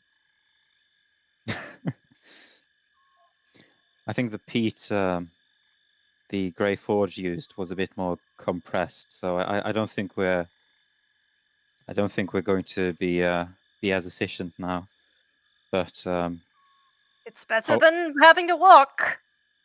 yes, hopefully we'll get close enough to the cigarette. Yeah. Anyone who wants to can roll a nature check. The two people with the best nature have disadvantage today. Here, I Oh, got hey, you. that's true. I got you. I'm a fairy. Oh, thank God. Wow. Peat expert. Yeah, Dawn, as you are looking at this, You're not even sure how this thought comes into your head, but you're realizing, hey, dense bricks, small bricks, black bricks, effective bricks. Big ol' handfuls, not effective. You're thinking that you guys may need to load up a fair bit more peat than you had going in. And you can't help but think to yourself, you might need someone in the front just kind of constantly loading a steady trickle of peat into the engine to keep things going instead of just piling it all up like those other bricks were and letting it churn through them individually. Ah, all right. I think Dawn then would say all of that, and yeah, small bricks, brown bricks. Just trickle it all in. Just trickle it all in. Okay then, so who's going to be on field duty? Can Don, or would that be really difficult with his size? Don could probably do it. I could do it, and I can't fall off.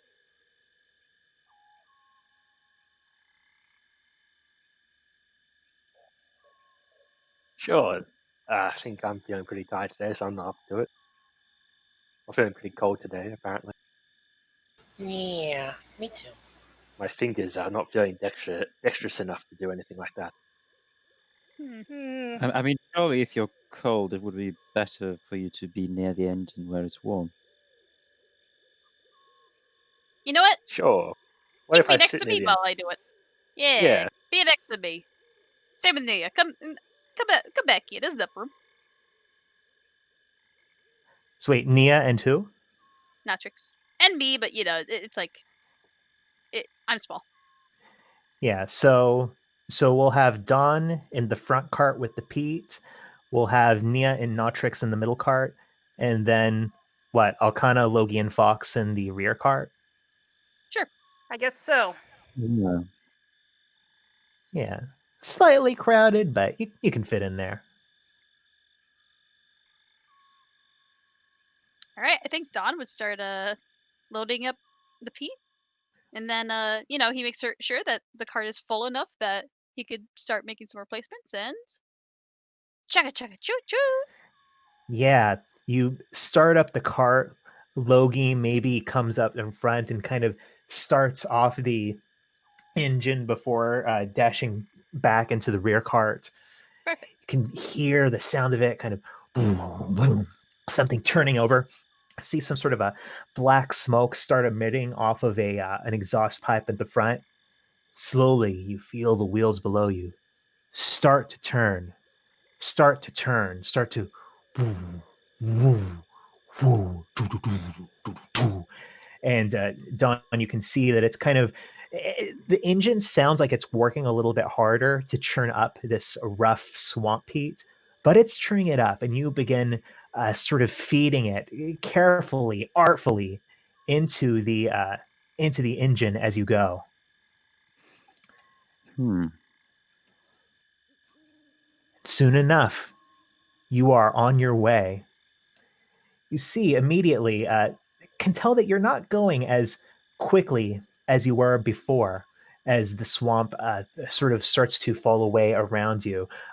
This central berm that the track is rattling down starts to get higher and higher in the swamp itself.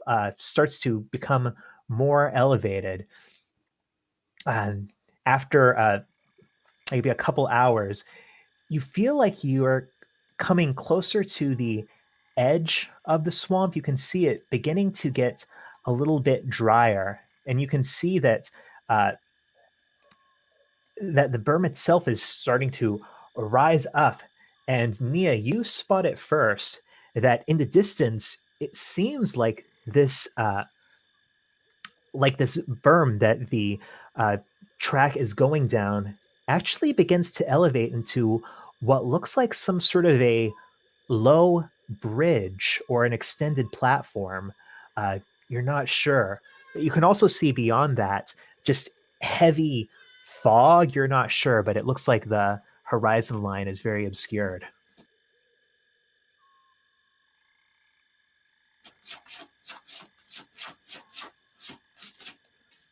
I hear a cat. Oh, sorry. Yeah. Yeah, we can head cannon it as like the sound of the engine. Like, Checka, choo, checka, choo, checka, choo. checka. That did kind of sound like a train if you think hard enough. Think hard enough. So after another hour, you've come to what you now recognize is indeed the end of the swamp, but your vision is beginning to you have less visibility around you, and you can all feel the cold, if anything, picking up, becoming stronger. And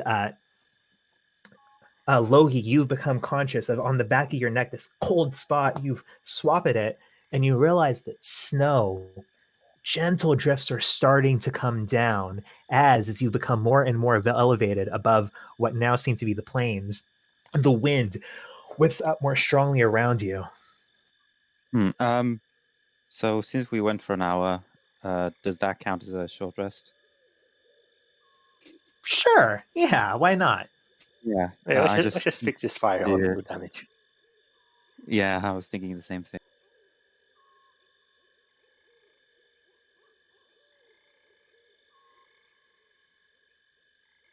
Oh yeah, you guys all got hit by all those friendlies. Oh, I am completely out of hit dice. Well, What? it's a fun time. Wait, was it hit dice is equal to your level or equal to your level plus 1? Equal to your level.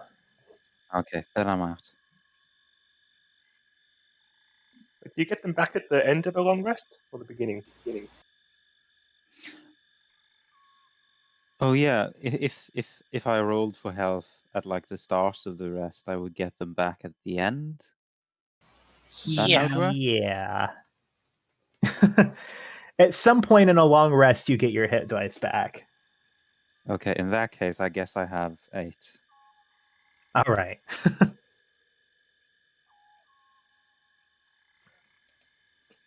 So as you continue on this elevated platform, your visibility becomes obscured enough that you cannot even see the ground below you, and the wind is picking up stronger and stronger. You can feel these gusts around you and see sort of swirls of snow picked up. And that is when, let's see, that is when, Nia, you hear something in the distance, somewhere behind you. You hear another engine. An engine that sounds a lot more like this one did before you were loading it with Swamp Pete. Nia kind of perks up, turns around. Guys, Yes. I think I hear another engine. Oh, Oh. no. Damn. You said we can't see the ground beneath us. If I look over the edge of the cart, can I see the tracks? Yeah, you can see the tracks. Okay, I am going to cast Burning Hands on the tracks behind us. Ooh, I like that. All right, so you cast Burning Hands on the tracks behind you. And now, Logi, you can pick up that same sound of something coming up the tracks. And as you lean over, watch as the metal behind you in this 15-foot area starts to glow. The crossbow bolt kind of sails past your head, sort of catches a bit of your beard before you duck back into the cart itself. You know, actually, since I don't have the armor on, that would hit me. Oh, it would? Oh, shoot. Yeah. Yeah, this sails and you feel it bang into your. Well, actually, you'd have half cover from the minecart, I think. So Yeah, so let's up that to a 12. So it doesn't quite hit you, but you feel like it's about to hit you before you duck back into the cart itself. This ping crossbow bolt. Who are those guys? Probably Grey Forge by the just common sense. Yes. Nia, a crossbow bolt comes sailing out of this white haze towards you. And it I believe that hits does 0 damage. Very nice. You just you hear this whiz of something coming towards Nia, and Alcana and Lo Yu just watch as she snatches it out of the air. How can't, rude. can't you throw it back with that high of a roll? Yeah, but I would need to use a key point for that. I got an idea. What's that? He's gonna fly to like the back cart with those three, and he's gonna cast plant growth on the tracks.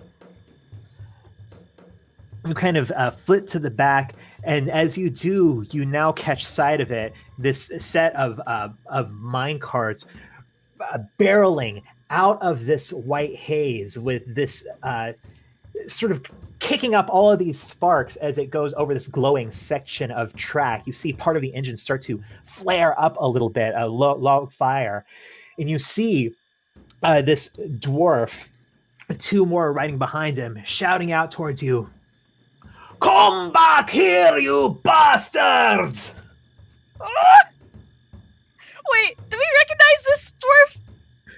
No, you don't. Okay, just making I maybe sure. just don't have a ton of Scottish accents. No, you're fine. Just making sure it wasn't that one. But yes, I will plant. Like, I'll start to cast plant growth, like, and make it like the full 150 feet while we're moving, so that like their engines, or like what's called their. I'm basically trying to get their wheels to like get tangled, you know, and like. Ooh, I up like and that. tip them over. Or what I think I'm going to do, I'm going to. Some guy. I think I'm just going to do a luck roll for it to see if this is going fast enough for them that they can run over and through. So I'm going to roll a d20 and I'm going to call even.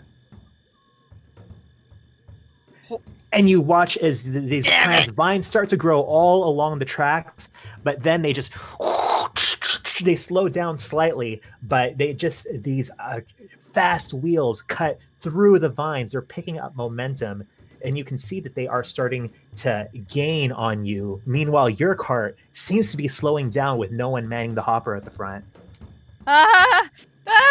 Stop it! Does anyone have a way to destroy those tracks? I think I might. But don't we want to bring this back when we're done?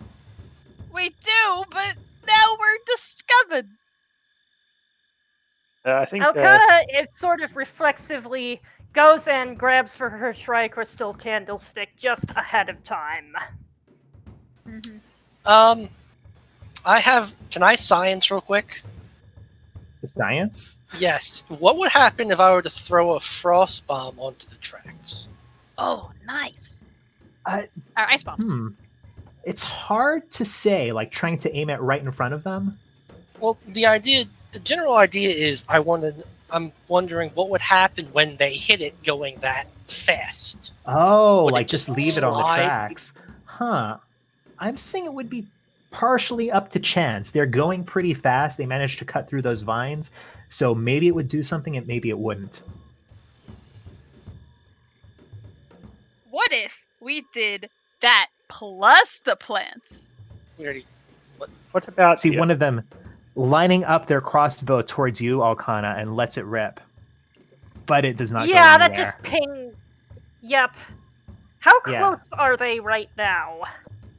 They are maybe 40 feet back from you. Maybe if one of you freezes the tracks and someone else uses some sort of shatter thingy.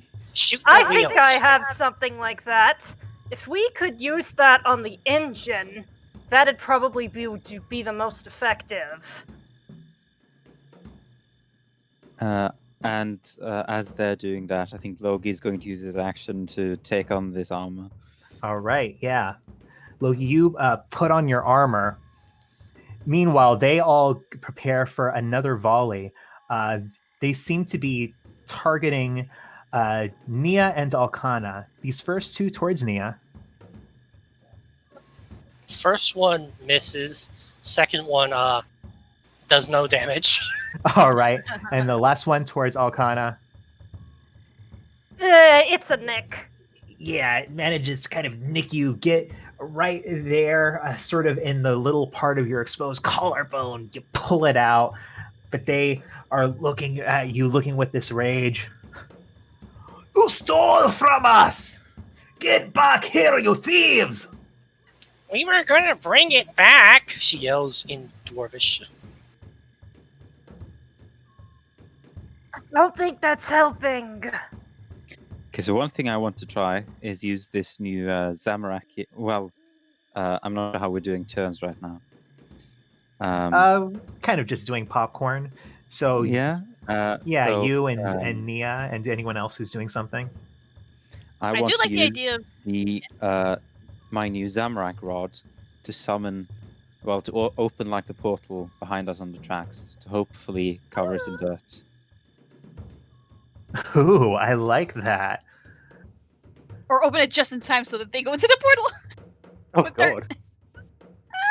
That would be hilarious, actually. Should I try to cast Shatter on the wheels of the minecart or on the engine?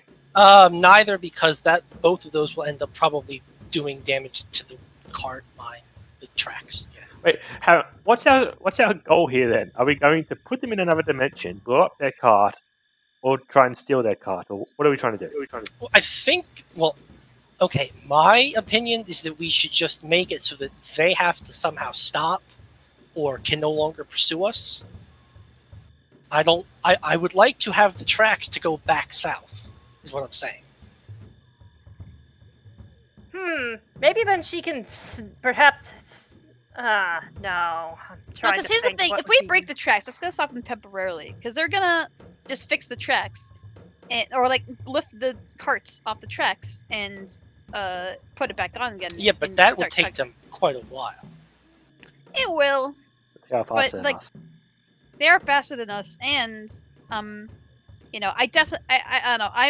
I'm in favor of summoning them to another dimension with this dirt shit. God.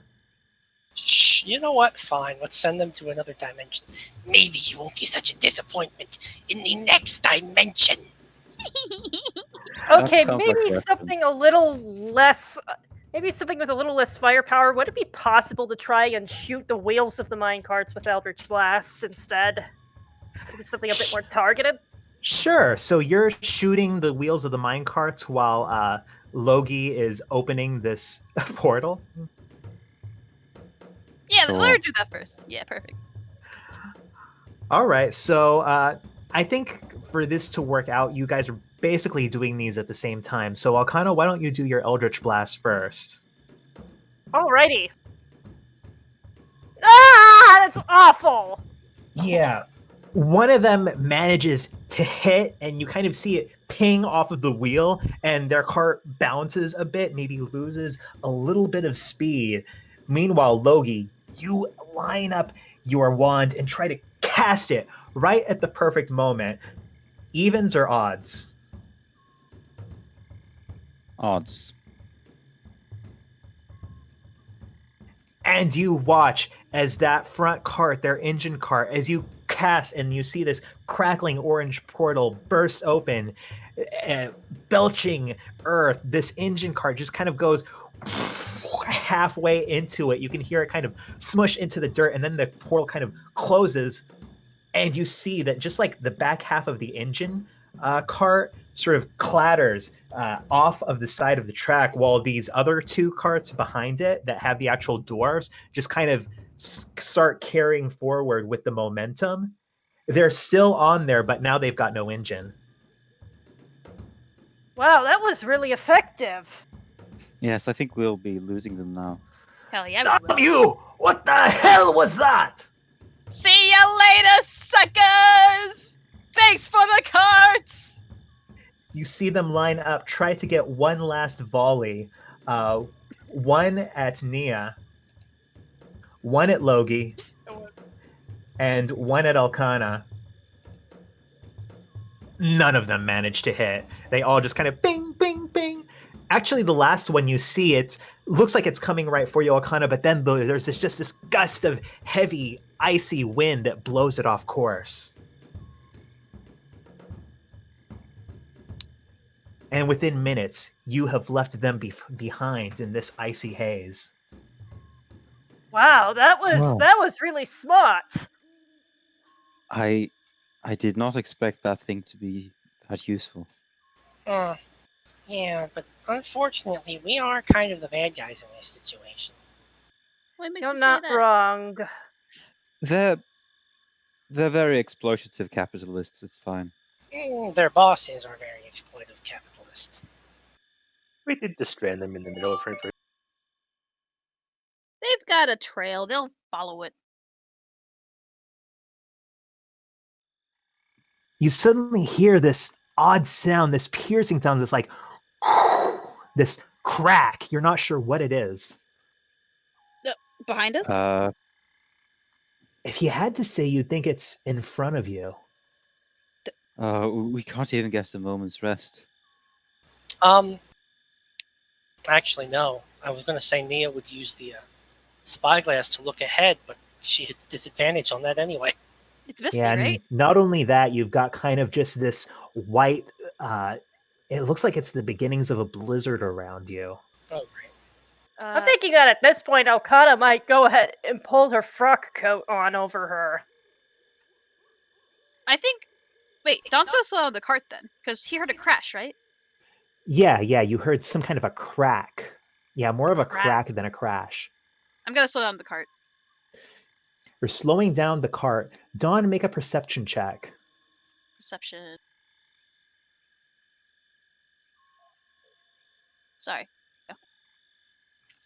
You are slowing the cart down,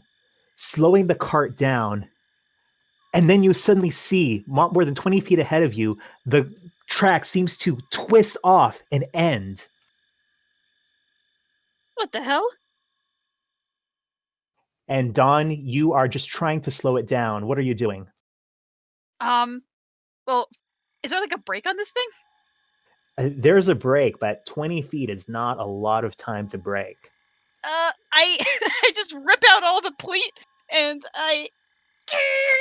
or okay, you know what? Here's a plan. I pull the brake and if I need to, and I feel like I'm gonna need to, I'll cast another plant growth. All right. As those of you in the middle cart, Notrix and or was it Notrix and Nia in the middle cart? Yeah, not just Oh shoot. It should have been Fox in the back cart. That's okay, it already happened. So Notrix and Nia, you look forward and you can actually now see what Dawn has looked at. Dawn is fiddling with the brake, casting plant growth over at the edge of this track that is rapidly coming up on you. You can see that it seems to almost twist off, broken somewhere. Are you guys doing anything? How far up are we? You don't know. If we peer over the side, can we see the ground? No, you can't. Oh shit. As I said, low visibility. You've got the beginnings of a blizzard around you. Wait, and we're high off the ground right now? You're not sure how high off the ground you are. You've been on this elevated kind of bridge thing, but eventually Right. as the snow started coming in, you could not clearly see the ground below you anymore. But we could still feel if we were going up or not, right? It seems, if anything, maybe because you've been on this for a while, maybe it's been a very steady, very mild incline, but for how long you've been on that, it's hard to say. Do we have anything heavy we could use like an anchor? Do you?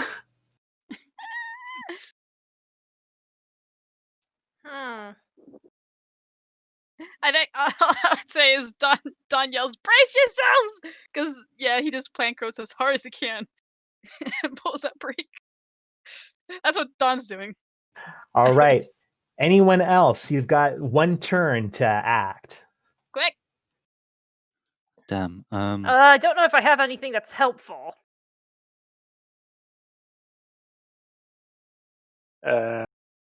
Look at my spell sheet. Like, ah, shit. Is there something else?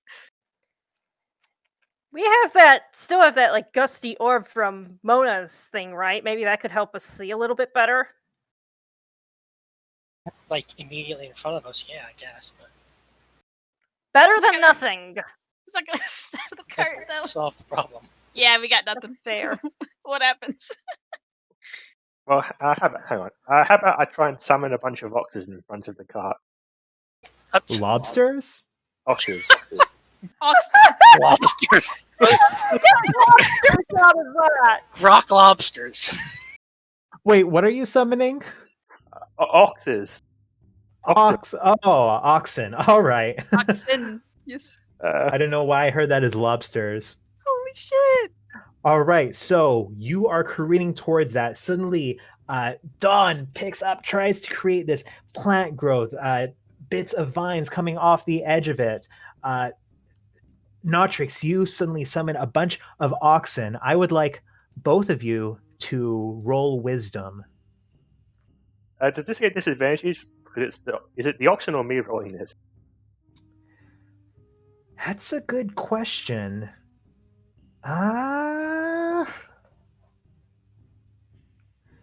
It is you rolling it, but it's not really a skill check. I'll let you roll it without disadvantage. Okay. Yeah, the oxen just trying to headbutt the cart, I guess.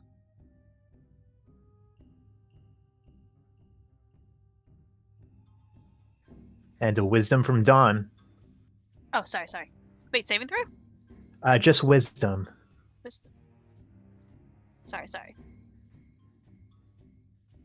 Oh! I have no foresight. You watch as suddenly there are these 8 oxen at the edge of the track in front of you, and you just bam into one of them, and it kind of dissipates. Bam into another one. Another. Boom. Boom. It's horrible. PETA would absolutely despise this. You are breaking through these oxen one after the other. You think that your home free seem to almost be slowed down. And then you see that last one seemed to take part of the vine with it. And that, Dawn, is when you feel the front of the cart start to tip. You watch as the engine cart goes over the edge. Then you feel the one that you're on start to fall. You kind of flitter out. You're fine, but then you see the last two with the rest of your friends starting to tip over to the edge. What are you guys doing? Now can I look down and see how far it is? You can't tell. You've still got the beginnings of this blizzard around you. You've got low visibility. Shit.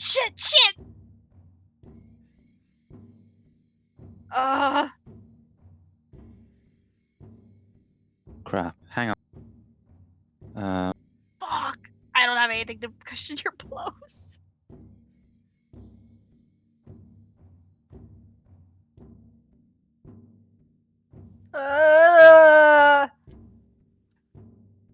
Do you guys teleport? Yeah, a bunch of people Do you can have to know where teleport you're here. teleporting to Loki teleport? can teleport himself and one other person, so I guess whoever's next to him. Probably Nia, because she can't teleport. And she's Well, I in the mean- same cart, so nice.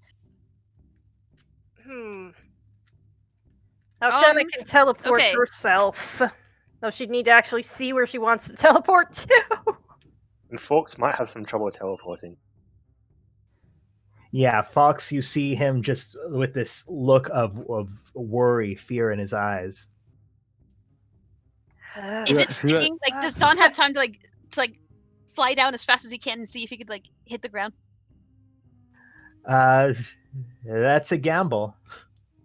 Yeah, we're Why in is the that? middle of tipping over the edge, Don.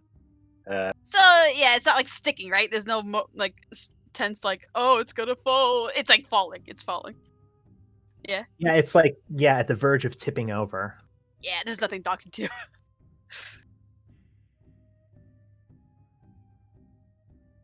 He used both of his plant growths and Can we just get Yeah. out of the cart?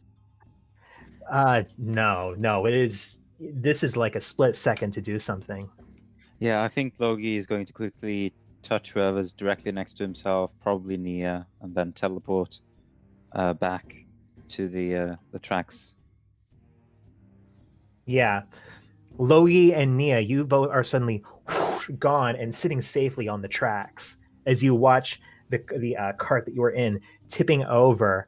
Alcana and Notrix, what about you? I think that Okana would probably also take the hint and teleport back to the tracks with using Misty Step with Don't forget Fox. Nia and Logi. Yes. She can only do a teleport herself with that. Oh, so hey, not just you can always use a fog cloud with on a. Wait, can you do that on 2 people at the same No, I time? can't. Funnily enough. Fox, buddy. Okay. I'm gonna cast Fog Cloud on Fox then. Oh, all right. Wait, but what? I'll figure something out. Turn into a bird. I Oh, don't true. know any birds, I don't think, unless I can retroactively say I do, but I don't think I can. Didn't Dawn walk around as a parrot? A flightless bird. Fuck, Dawn, come on! A flightless parrot. So you can only do fog cloud on one person, not 2? But Yeah, Fox can gaseous teleport. In shadows. Yeah. Yeah, because you've essentially only got one action here, Notrix. Can I take actions as I'm falling? Depends on how long you fall. Yeah, depends on how long. Probably not. Oh, my opinion has changed then. I need help. Don, are you sure you don't have anything as the one person I think who still has their action? No. Yeah, I'm staring at my sheet right now. No, there's nothing. Oh, I do. No, I don't have any spell slots. Oh,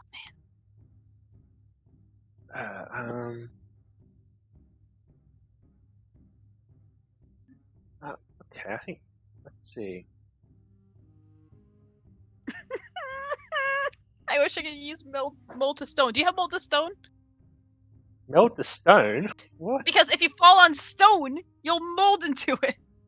It's a ritual. It's a. Wait. Oh, it is! Ah! No, I'm not going to faceplant into rock and then become the rock. That sounds like a terrible idea. Okay. Fuck! Well, I can. Oh, I don't know if this is going to be a good idea. Okay. Here's what I'll do. Notrix is going to put forward his hand, and I want to summon some animals. And I don't know the CR of the animal I'm trying to summon, which is an issue. Okay. But I'd like to summon a flying turtle. I believe that's the only. My personal rule for conjure animals is I can only do things I've seen, and I think that's the only animal I've seen capable of carrying a person. All right, I do have stats for that. And I like to summon as many of them as see. I can. So you can you summon something that's a challenge rating of 2? Yes, one of them. Yeah. Okay. So you hold out your hands as you are starting to fall, Notrix, and suddenly, boom! There is a flying turtle right below you. You can all see kind of the trail of flame, not quite flame, but of like almost supercharged air behind it as it carries Notrix up. I mean, I'd like to be trying to get Fox with this as well, you know. All right, you're trying to get Fox. In that case, I'm going to roll dexterity for the turtle. I'm going to say it's a DC of 16. Damn it! You try to go after You Fox. have a foresight! So that he can catch Fox. Okay, yeah, sure. I want to make this moment epic. I want to fly down on a turtle. I'm spending a foresight add +3 to that. All right, if you're spending a foresight for this, why don't you describe this then? Okay, this is I didn't expect anything like this to happen. Oh god. So the cart is going off the edge. As it is going 90 degrees, before we begin to drop, Notric summons this turtle, and he summons it underneath him, so he's on its back, and the turtle leans down into a sort of a dive position, going down with Forks, and trying to go alongside the cart. So and then Forks can jump and grab onto the turtle's side as the rest of the train keeps going down. Yeah, and he kind of, as the train is falling behind him, he grabs onto the turtle's side. The flying turtle does almost like a corkscrew, gets him back up onto the rear of its shell, and picks both of you up, glides to a stop on top of the tracks. Fox says, oh, is this a flying turtle? Yes. Ah, quick thinking. How do you know about... Wow. Dawn, meanwhile, you fly down, as you said you were going to try to find the ground, and you are a ways up. You are like 150 feet up. You see that the last cart, the last one seems to dangle for a second freely off of the side, just sort of, the other one seems to have become undone, and it is just swinging almost directly beneath the track. But as you come down and you see where the other ones have landed in a crumpled heap, sort of in the snow below, the last one comes free, goes plummeting down and just boom, smashes into the other two, leaves them as this crushed ball, practically a crater below. Holy shit. I suppose we won't be using the carts anymore. Well, there goes our ride. How- Yes, we should get away from here before those dwarves catch up. Well, they Yeah, don't how have thick any- is this? How thick is this track? Like, can we walk comfortably, or do we have to like balance? It's wide enough that you can walk comfortably single file, but Okay. you're right at the end of it. What kind of end is it? Does it just like drop off, or? It seems like it was twisted, somehow broken.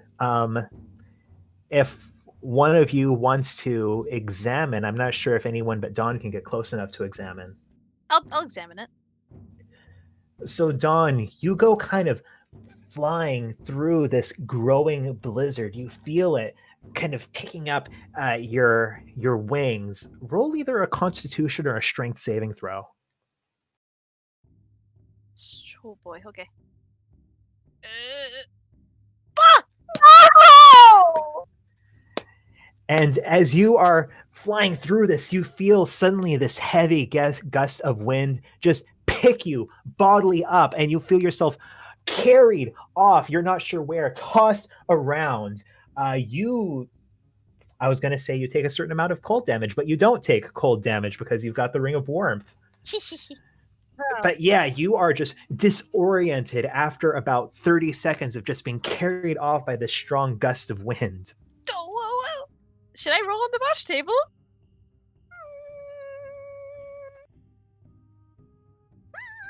I'll do That's it. up to you. What the Oh, worst? What the God. worst? What? Rolled twice more on the botch table, but no foresight for those 2 rolls. Oh, okay. So you get 2 outcomes. All right. Hold on.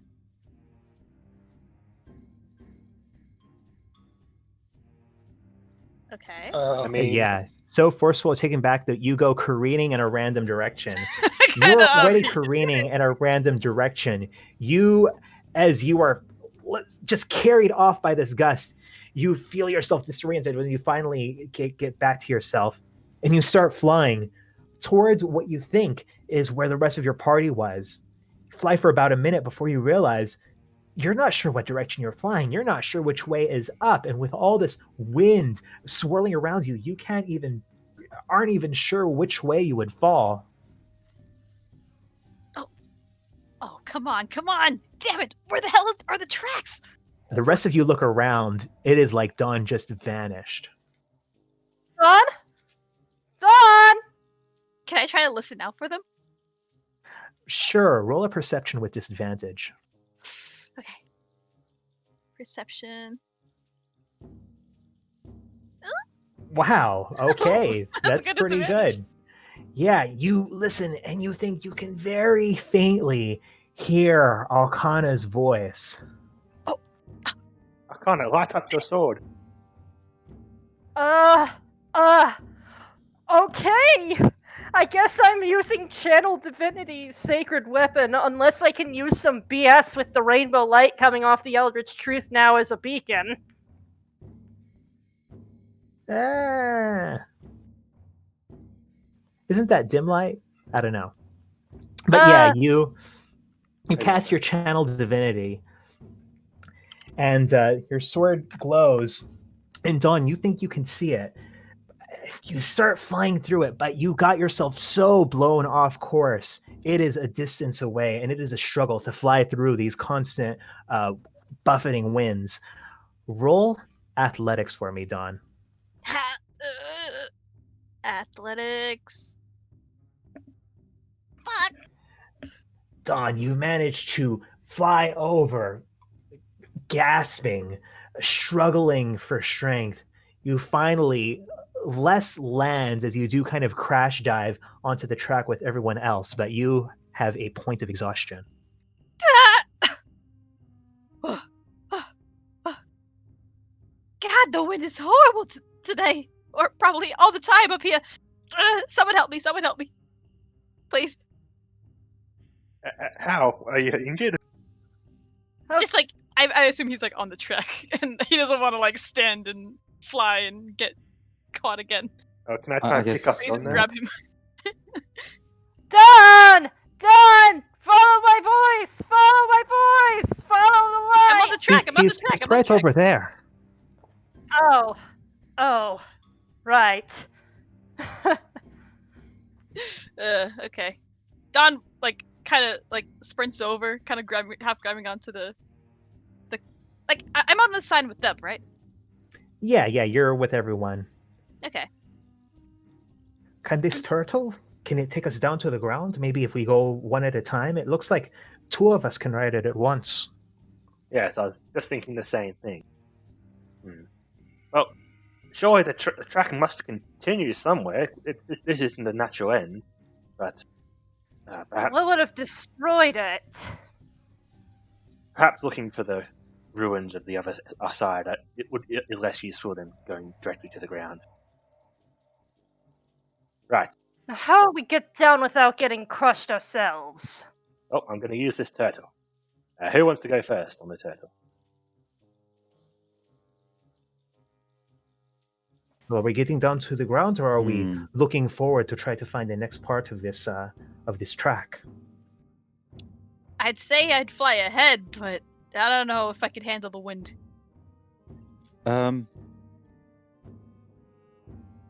This Oh, turtle no, looks I'm a lot DCing stronger than it. you, Don. Yeah, I'd agree.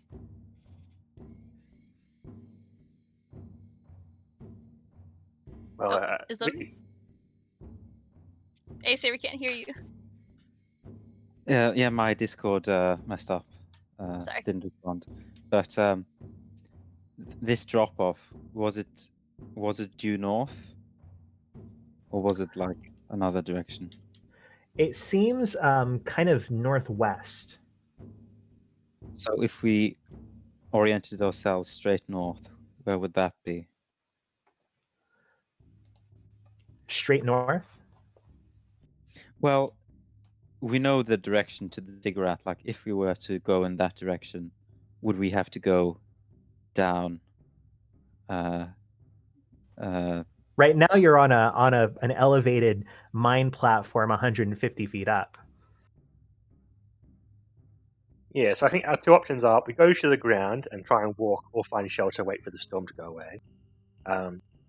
Or we fly off and find the other end of this bridge, because assume that there must be some other end where it hasn't been damaged, and we keep following that.